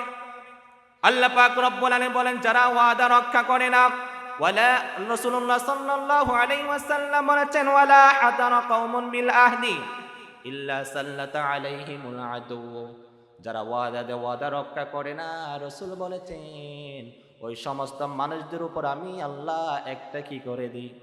রাসূল সাল্লাল্লাহু আলাইহি হাদিস শরীফের মধ্যে বলেছে, আমার আল্লাহ পাক রব্বুল আলামিন যে সমস্ত মানুষরা ওয়াদা পালন করে না, যে জাতি ওয়াদা দিয়ে ওয়াদা রক্ষা করে না, সেই জাতির উপর আল্লাহ পাক রব্বুল আলামিন একজন জালেম শাসক, নির্যাতিত শাসক, মানুষের উপর জুলুম করে এমন একজন শাসক তাদের উপর চাপিয়ে দেওয়া হয়, যারা কি করে? ওয়াদা রক্ষা করে না। আজকে মুসলিম জাতির উপর এত নির্যাতন হওয়ার, জালেম শাসক তাদের উপর অর্পণ হওয়ার একটাই কারণ, আজকে মুসলিমরা, আজকে মুসলমান জাতিরা তারা ওয়াদা রক্ষা করে না। নাম্বার 3 হলো তারা ন্যায় বিচার করে। নাম্বার 4 হলো ন্যায় বিচার তারা করে না। যখন তারা বিচার করতে যায়, বিচার কার্য যখন সমাধান করতে চায়, তখন দেখে তার ভাইয়ের ছেলে যদি হয়, তার বাবা হয়, তার ভাই হলে তখন বিচার একদম কি হয়ে যায়, রুজু হয়ে যায়। এভাবে যদি আপনি বিচার করেন, রাসূলুল্লাহ সাল্লাল্লাহু আলাইহি ওয়াসাল্লাম বলেছেন, ওয়ালা হাকামুন কওমুন বিগাইরিল হাক্কি ইল্লা ফাশা ফীহিম দাম। রাসূল বলেছেন, রাসূল সাল্লাল্লাহু আলাইহি ওয়াসাল্লাম বলেছেন, যে জাতি নিয়ে বিচার করবে না, হক বিচার করবে না, ওই ব্যক্তির উপর আল্লাহ পাক রব্বুল ওই সমাজের মধ্যে রক্তপাত বৃদ্ধি করে দিবেন। জোরে বলেন নাউযুবিল্লাহ। আমাদের দেশে বিচারক ছিল কিনা? ছিল না। তারা ট্রাইব্যুনাল গঠন করে আল্লামা সাঈদী, গোলাম আজমকে তারা ফাঁসির কাস্টে ঝুলাইছে। জোরে বলেন ঠিক কিনা? নিরপরাধ মানুষদেরকে তারা কত নির্যাতন করেছে, কত অত্যাচার করেছে। আলেমদেরকে তারা ঘুমাতে দেয় নাই, তারা আলেমদেরকে ঘর থেকে তাড়িয়ে দিয়েছে। এমনকি অনেক রাত মানুষ বিলের মধ্যে, ধান ক্ষেতের মধ্যে রাত যাপন করেছে। জোরে বলেন ঠিক কিনা? এই বিচার তারা বিভিন্ন ট্রাইব্যুনাল গঠন করে। আল্লাহও ট্রাইব্যুনাল গঠন করবে। কে ট্রাইব্যুনাল গঠন করবে? আল্লাহ। সেখানে আল্লাহ বিচারক থাকবেন, সেই বিচারকের মধ্যে উকিল থাকবেন রাসূলুল্লাহ সাল্লাল্লাহু আলাইহি ওয়াসাল্লাম। ন্যায় বিচারক যদি আপনি না করেন, বিচারক মনে রাখেন, আপনি যদি ন্যায় বিচার না করেন, কাল কিয়ামতের ময়দানে আপনাকে জাহান্নামে যেতে হবে। বিচারক হলো তিন প্রকার। কয় প্রকার? তিন প্রকার বিচারক। দুই প্রকার বিচারক জাহান্নামের মধ্যে যাবে, এক প্রকার বিচারক শুধুমাত্র জান্নাতে যাবে। বিচারক কয় প্রকার? আরে জোরে বলেন, হচ্ছে না তো? আপনাদের আওয়াজ এতই কম, ইমানি বলে এত কম, আর একটু জোরে বলতে হবে। কয়টি বলেন তো? বিচারক কয় প্রকার? দুই প্রকার বিচারক কোথায় যাবে? জাহান্নামে। এক প্রকার বিচারক কোথায় যাবে? জান্নাতে। এগুলো শুনেন, কারা জাহান্নামে যাবে আর কারা জান্নাতে যাবে। রাসূলুল্লাহ সাল্লাল্লাহু আলাইহি ওয়াসাল্লাম বলেছেন, তিন প্রকার বিচারকের মধ্যে কাদিয়ানি ফিন্নার, দুই প্রকার বিচারক জাহান্নামের মধ্যে যাবে। ওয়া কাদিন ফিল জান্নাহ, এক প্রকার বিচারক জান্নাতের মধ্যে যাবে। রাসূল বলেছেন, রাজুলুন কাদা বিগাইরিল হাক্কি ফাআলিমা যাকা ফাযাকা ফিন্নার, যেই ব্যক্তি বিচার করার সময়, ফয়সালা করার সময় হক কোনটা না হক কোনটা কোনো কিছু যাচাই বাছাই না করে তার মন গড়া কি দিয়ে ফেলেছে, রায় দিয়ে ফেলেছে, ওই বিচারক জাহান্নামের মধ্যে যাবে। কে বলেছেন? রাসূলুল্লাহ সাল্লাল্লাহু আলাইহি ওয়াসাল্লাম। যেই বিচারক 17 বছরে যাদেরকে ফাঁসির কাস্টে ঝুলাইছে, সবগুলো নিয়ে নীতিভাবে দিছে কিনা অন্যায়ভাবে দিছে? আরে জোর বলেন, অন্যায়ভাবে নাকি ন্যায়ভাবে? অন্যায়ভাবে। যারা বিচারকরা অন্যায়ভাবে রায় দিয়েছে, হক কোনটা না হক কোনটা যাচাই করে না, ওই বিচারককে কাল কিয়ামতের ময়দানে আল্লাহ তাদেরকে আসামির কাঠগড়ায় দাঁড়িয়ে তাদেরকে জাহান্নামের মধ্যে নিক্ষেপ করবে। জোরে বলেন ঠিক কিনা? তাহলে যেই বিচারক হক না হক কোনটা কোনো কিছু যাচাই মিচাই করে নাই, সোজা ডাইরেক্ট তার রায় দিয়ে ফেলেছে, তার মন গড়া, ওই বিচারককে আল্লাহ জাহান্নামে দেবে। এরপরে দুই নম্বর ব্যক্তি, যেই বিচারক জাহান্নামের মধ্যে যাবে, যেই বিচারক দুনিয়ার জমিনের মধ্যে সব কিছু দেখেছে, তথ্যপাত্র দেখেছে, সব কিছু দেখার পরও দেখা যাচ্ছে বিচারের রায় অন্যদিকে চলে যাচ্ছে, সেই দিকে না দিয়ে তার আপন ব্যক্তির পক্ষে সেই রায় দিয়ে ফেলেছে। রাসূলুল্লাহ সাল্লাল্লাহু আলাইহি ওয়াসাল্লাম বলেছেন, ওই বিচারককেও জাহান্নামের মধ্যে যেতে হবে। তাহলে দুই প্রকার বিচারক কোথায় যাবে? একটা হলো যে সব কিছু না দেখে এমনি মন গড়া কি দিয়েছে, বিচারের রায় দিয়েছে। সমাজের সরদার যারা আছেন একটু ভালো করে কেয়ার করবেন এগুলো। আপনি বিচারক, আপনি অন্যায়ভাবে কোনো মানুষের উপর যদি কোনো দায় ছাপিয়ে দেন, তাহলে কাল কিয়ামতের ময়দানে আপনাকে জাহান্নামের মধ্যে যেতে হবে, জাহান্নামে আল্লাহ নিক্ষেপ করবে। নাম্বার 2, আপনি বিচারক, খুব সাবধান। আপনি যদি কোনো তথ্যপাত্র, কোনো যাচাই বাছাই না করে যদি আপনি ডাইরেক্ট সমাধান দিয়ে দেন, তো আপনার মন গড়া সমাধান দিয়ে দিন, তাহলে আপনাকে জাহান্নামে যেতে হবে। এক প্রকার বিচারক জান্নাতে যাবে, সেটা হলো যে সব কিছু দেখেছে, কোনটা হক তার কাগজপত্র সব কিছু দেখার পর একটা রায় দিয়েছে, যেই পক্ষে রায় যাবে সেই দিকে দিয়েছে, এই বিচারক জান্নাতের মধ্যে যাবে। জোরে বলো সুবহানাল্লাহ। রাসূলুল্লাহ সাল্লাল্লাহু আলাইহি ওয়াসাল্লাম বলেছেন, কাল কিয়ামতের ময়দানে কঠিন মুসিবতের সময়, যেই সময় আরশ আজিমের নিচে আর কোনো ছায়া থাকবে না, আরশ আজিমের ছায়া ছাড়া সূর্যের তেজ এতই উপরে, অথচ সেই সূর্যের তেজ আমরা সহ্য করতে পারতেছি না, অনেক উপর থেকে কিন্তু সেই দিন আপনার আমার মাথার উপরে চলে আসবে, সেই মুহূর্তের মধ্যে রব্বুল আলামিন 7 প্রকার ব্যক্তিকে আল্লাহ আরশ আজিমের নিচে ছায়া দান করবে। সেই 7 প্রকারের মধ্যে 1 নম্বর হলো আল ইমামুন আদিলুন, যে ইমাম আদল ইনসাফ করে নেই বিচার করেছে। জোরে বলো সুবহানাল্লাহ। শুধু তাই না, আল্লাহ বলেছেন, আল্লাহ যে আমরা প্রত্যেকদিন খুতবার মধ্যে একটা জিনিস আয়াত শুনি, ইন্নাল্লাহ ইয়া'মুরু বিল আদলি ওয়াল ইহসান ওয়া ইতাই যিল কুরবা ওয়া ইয়ানহা আনিল ফাহশাই ওয়াল মুনকার ওয়াল বাগই ইয়া'iযুকুম লাআল্লাকুম তাযাক্কারুন। আল্লাহ এখানে 3টা উপদেশ দিয়েছেন, 3টা নিষেধ করেছেন। আল্লাহ বলেছেন ইন্নাল্লাহ ইয়া'মুরু বিল আদলি, তোমাদেরকে আদলের জন্য কি করা হচ্ছে, নির্দেশ দেওয়া হচ্ছে। বিল আদলি ওয়াল ইহসান, ইহসানের প্রতি। ইহসান এটা কেমন জিনিস? ইহসান এটা হলো আরেকজনের প্রতি মায়া দেখা, মমতা দেখা, সদাচরণ করা। রাসূলের সাহাবীদের কাছ থেকে আপনি ইহসান শিখুন। রাসূল সাল্লাল্লাহু আলাইহি ওয়াসাল্লামের সাহাবীরা যুদ্ধের ময়দানে পানির পিপাসার্ত, একজন মানুষ 1 গ্লাস পানি নিয়ে চলে আসলেন পানি পান করার জন্য। পানির জন্য ডাকতে ডাকতে একজন মানুষ চলে আসলেন 1 গ্লাস পানি নিয়ে। যখন 1 গ্লাস পানি নিয়ে আসলেন, তখন প্রথম যে ব্যক্তি সাহাবীটা যুদ্ধের ময়দানে রক্তাক্ত অবস্থায় আছে, তার কাছে যাওয়ার পর বললেন, ভাই এই 1 গ্লাস পানি আপনি খান। তখন ওই সাহাবী বলেছেন, ভাই আমার প্রয়োজন নাই, আমার পরে আরেকজন ভাই আমার চেয়ে খুব মারাত্মক অবস্থা আছে, তাকে দাও। কিন্তু তার কাছে যখন গিয়েছে, সে বলেছে আমার কাছে প্রয়োজন নাই, আমার পরে আরেকজন ভাইয়ের অবস্থা খারাপ, তার কাছে দাও। আবু যেতে যেতে শেষ পর্যন্ত যখন পৌঁছে গিয়েছে, তখন সাহাবা ইকরাম যখন কেউ পানি পান করলেন না, তিনি আবার প্রথমে চলে আসলেন। দেখা যাচ্ছে প্রথমে যখন আসলেন, আস্তে আস্তে দেখা যাচ্ছে সবগুলো দুনিয়ার জমিন থেকে চলে গিয়েছেন। এটাই হলো ইহসান, এটাই হলো কি ইহসান। আজকে মুসলমান একজন ভাই আপনার প্রতিবেশী খেতে পারে না, আপনি কিন্তু খোঁজখবর রাখেন না। আপনি প্রত্যেকদিন গোস্ত মাংস পোলাও দিয়ে ভাত খান, কিন্তু আপনি অপচয় করেন। কিন্তু আপনার প্রতিবেশী 1 টুকরা গোস্ত বছরও দেখে না, আপনি কখনো জীবনে আপনি তার খোঁজখবর রাখেন না। আল্লাহ পাক রব্বুল আলামিন বলেছেন, কাল কিয়ামতের সময় মা সালাকাকুম ফি সাকার, সাকার নামক একটা জাহান্নাম আছে। ওই জাহান্নামের মধ্যে আল্লাহ নিক্ষেপ করবেন। যারা যাবে তারা বলবে, ও সাকার নামক জাহান্নামবাসী, তোমরা কেন এখানে এসেছো? তখন তারা বলে, ক্বালু লাম নাকু মিনাল মুসাল্লিন ওয়া লাম নাকু নুতঈমুল মিসকিন। জোরে বলেন আল্লাহু আকবার। তারা বলবে, সাকার নামক জাহান্নামবাসীরা বলবে, আমরা দুনিয়াতে নামাজে ছিলাম না। কি ছিলাম না? নামাজে ছিলাম না। মসজিদে আল্লাহু আকবার বলে মুয়াজ্জিন সাহেব আজান দেয়, মসজিদের পাশ দিয়ে হেঁটে চলে যায়। চাই দোকানে বসে বসে গল্প করি, 1 ঘন্টা 3 ঘন্টা খেলা দেখতে পারি, কিন্তু 75 মিনিট নামাজের জন্য আমরা সময় দিতে পারি না। যে আল্লাহ আপনাকে আমাকে সৃষ্টি করেছেন ইবাদতের জন্য, দাসত্বের জন্য, আল্লাহর বান্দাদেরকে আল্লাহ সৃষ্টি করার পর বান্দারা জানতে চাইলেন, ওগো রব্বুল আলামিন কেন দুনিয়াতে আপনি আমাদেরকে সৃষ্টি করেছেন? রব্বুল আলামিন বলেছেন, ও দুনিয়ার বান্দারা শোনো, আমি তোমাদেরকে অনর্থক সৃষ্টি করি নাই, অযথা তোমাদেরকে সৃষ্টি করি নাই। আমি আল্লাহ একটা উদ্দেশ্য নিয়ে সৃষ্টি করেছি। সেই উদ্দেশ্যটা হলো ওয়ামা খালাকাতুল জিন্না ওয়াল ইনসা ইল্লা লিআবুদুন। জোরে বলুন আল্লাহু আকবার।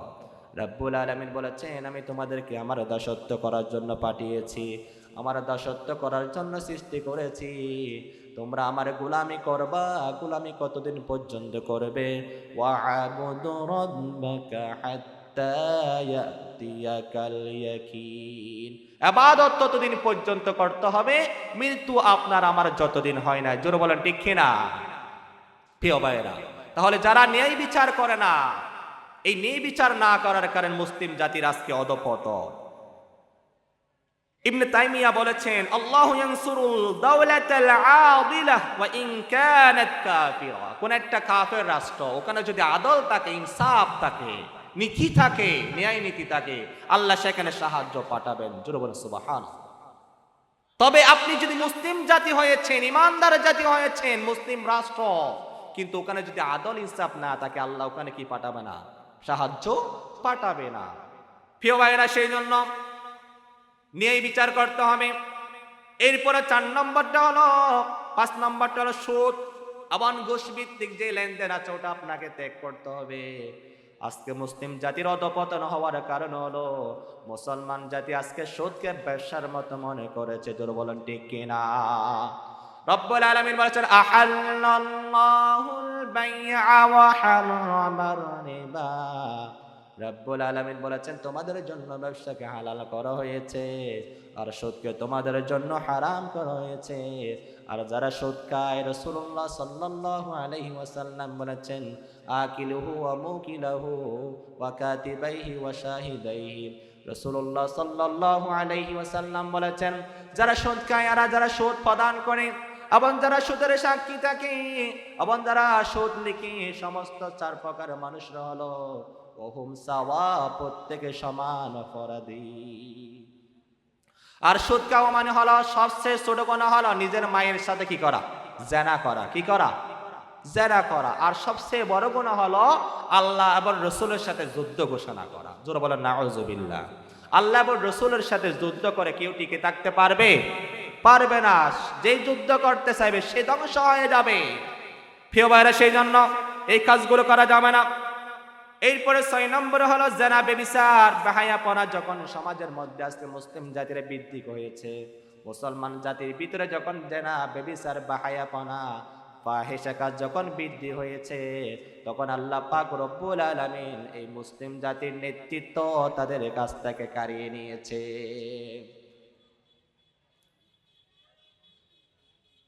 একটা আমরা গজল গাই, তাহলে আপনাদের একটু কি আসবে? বলো। আল্লামা সাইদি তুমি মরণি, বলেন না? আল্লামা সাইদি তুমি মরণি, শহীদ হয়েছ তুমি এটাই জানি। আল্লামা সাইদি তুমি মরণি, শহীদ হয়েছ তুমি এটাই জানি। কারাগারে কাটালে 13টি বছর, বাতিল কেঁপেছে তোমায় দেখে থর থর। জোরে বলেন ঠিক কিনা?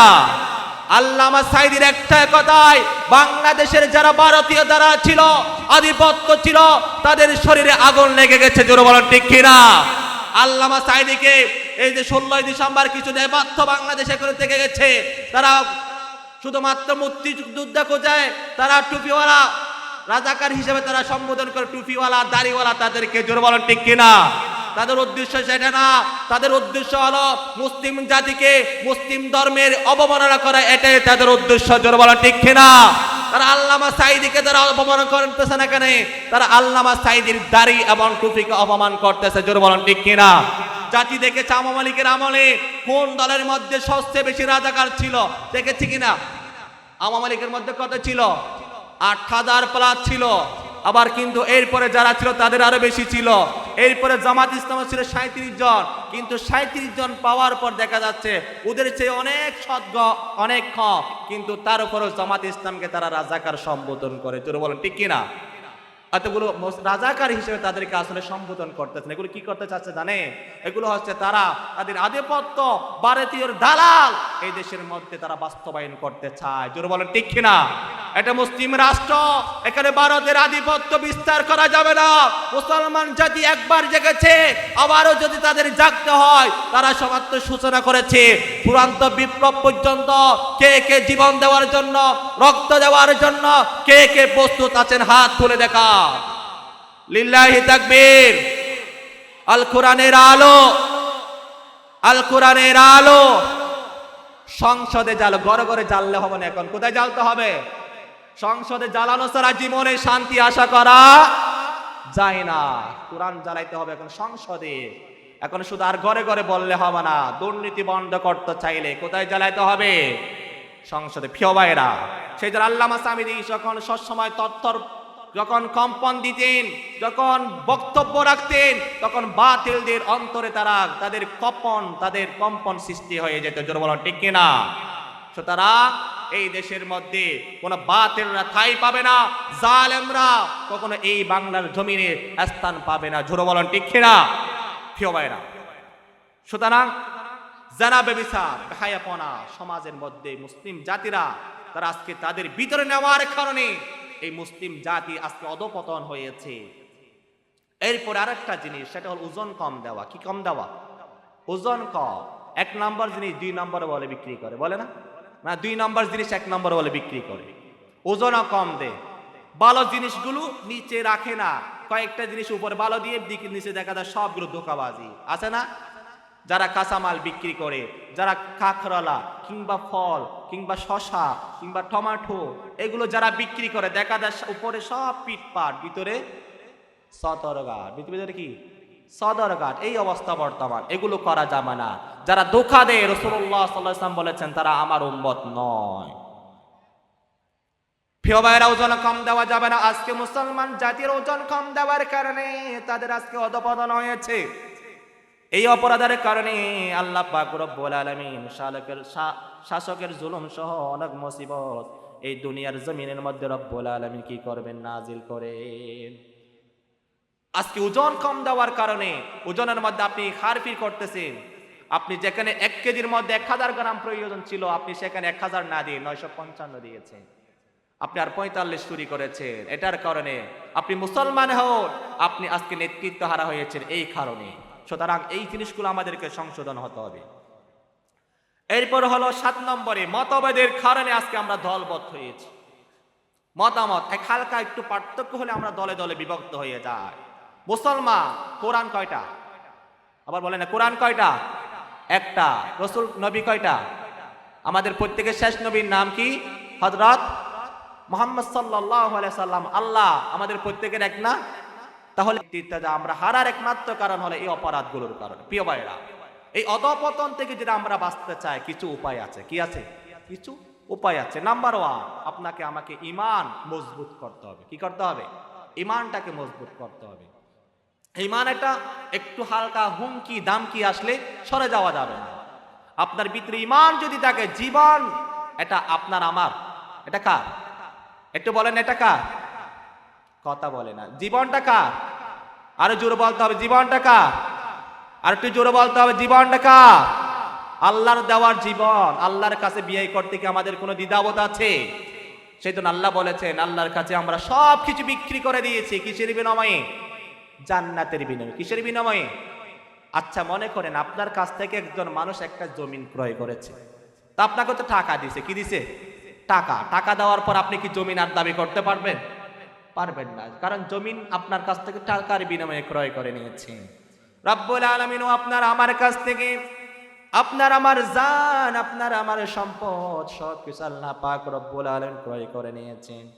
রব্বুল আলামিন বলেছেন, ইন্নাল্লাহা আশতারা মিনাল মুমিনিনা আনফুসাহুম ওয়া আমওয়ালাহুম বিআন্না লাহুমুল জান্নাহ يقاتلون في سبيل الله فيقتلون ويقتلون।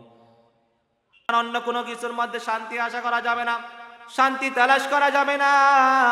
এই কোরআনের জন্য আপনার আমার কাজ করতে হবে। কোরআন অনুযায়ী যদি কাজ না করি, তাহলে আমরা প্রত্যেকে গুনাহগার হবে। কোরআন কাল কিয়ামতের ময়দানে আপনার আমার বিপক্ষে সুপারিশ করবে।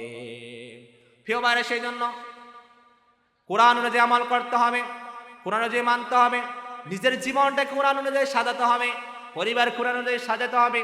আমার আল্লাহ কোরআন এমন কিছু বাদ দেয় নাই যেগুলো আপনার প্রয়োজন হয়। আপনার যত প্রয়োজন সব কিছু আল্লাহ কোরআনের মধ্যে রেকর্ড করে দিয়েছে। প্রিয় ভাইরা, আপনারা একটু চাঙ্গা হন। সেই জন্য আরেকটা আবার ও প্রথমে যে গানটা বলেছে এটা আবার বলি, কেমন বলেন তো দেখি? দেশে আগুন লাগাইয়া, বলেন না আমার সাথে, দেশে আগুন লাগাইয়া জনতারে জ্বালাইয়া, দেশে আগুন লাগাইয়া জনগণের দেশের থেকে জ্বালাইয়া, দেশে আগুন লাগাইয়া আলেমদের জ্বালাইয়া, পালাইয়া ছাইরা গেলে থাকা গণভবনটা এখন, সবাই বলেন গণভবনটা এখন, গণভবনটা এখন ফাঁকা। বুবুরে গণভবনটা এখন, ও ঢাইনি রে গণভবনটা এখন ফাঁকা। তুমি অধিকারের বললে কথা বলেছিলা রাজাকার, জোর বলেন ঠিক না? অধিকারের কথা যেই বলে তাকে বলে কি? রাজাকার রাজাকার। কিন্তু সেই রাজাকার কিন্তু 5 আগস্টের পর তুমি কে আমি কে রাজাকার রাজাকার বলে বাংলার জমিনে প্রতিটা ইঞ্চে ইঞ্চে মাটিতে চতুর্দিকে ছড়িয়ে পড়েছে। জোরে বলেন ঠিক কিনা? তার মানে বোঝা যাচ্ছে তারা আসল রাজাকারের কোনো কিছু করে নাই। তারা সবসময় দাড়ি টুপি পাঞ্জাবিওয়ালাদেরকেও তারা কি করতেছে, রাজাকার সাজাতে চায়। জোরে বলেন ঠিক কিনা? 16 ডিসেম্বর তারা সব রাজাকার পায় নাকি টুপি আর পাঞ্জাবির ভিতরে। ওখানে তারা ডিসপ্লে শো করতেছে, ওখানে টুপি আর পাঞ্জাবি দেখা যাচ্ছে। কিন্তু যারা রাজাকার ছিল সবগুলো দাড়ি ছাড়া ছিল। সবগুলো কি ছিল? দাড়ি ছাড়া, টুপি ছাড়া, কিছু ছাড়া ছিল। কিন্তু বর্তমান বানাই দিচ্ছে যারা ইন্ডিয়ার বিরুদ্ধে, তারা সবগুলো রাজাকার। আইইউবি মিডিয়া, অপসংস্কৃতি মুক্ত আধুনিক ভিডিও সেন্টার।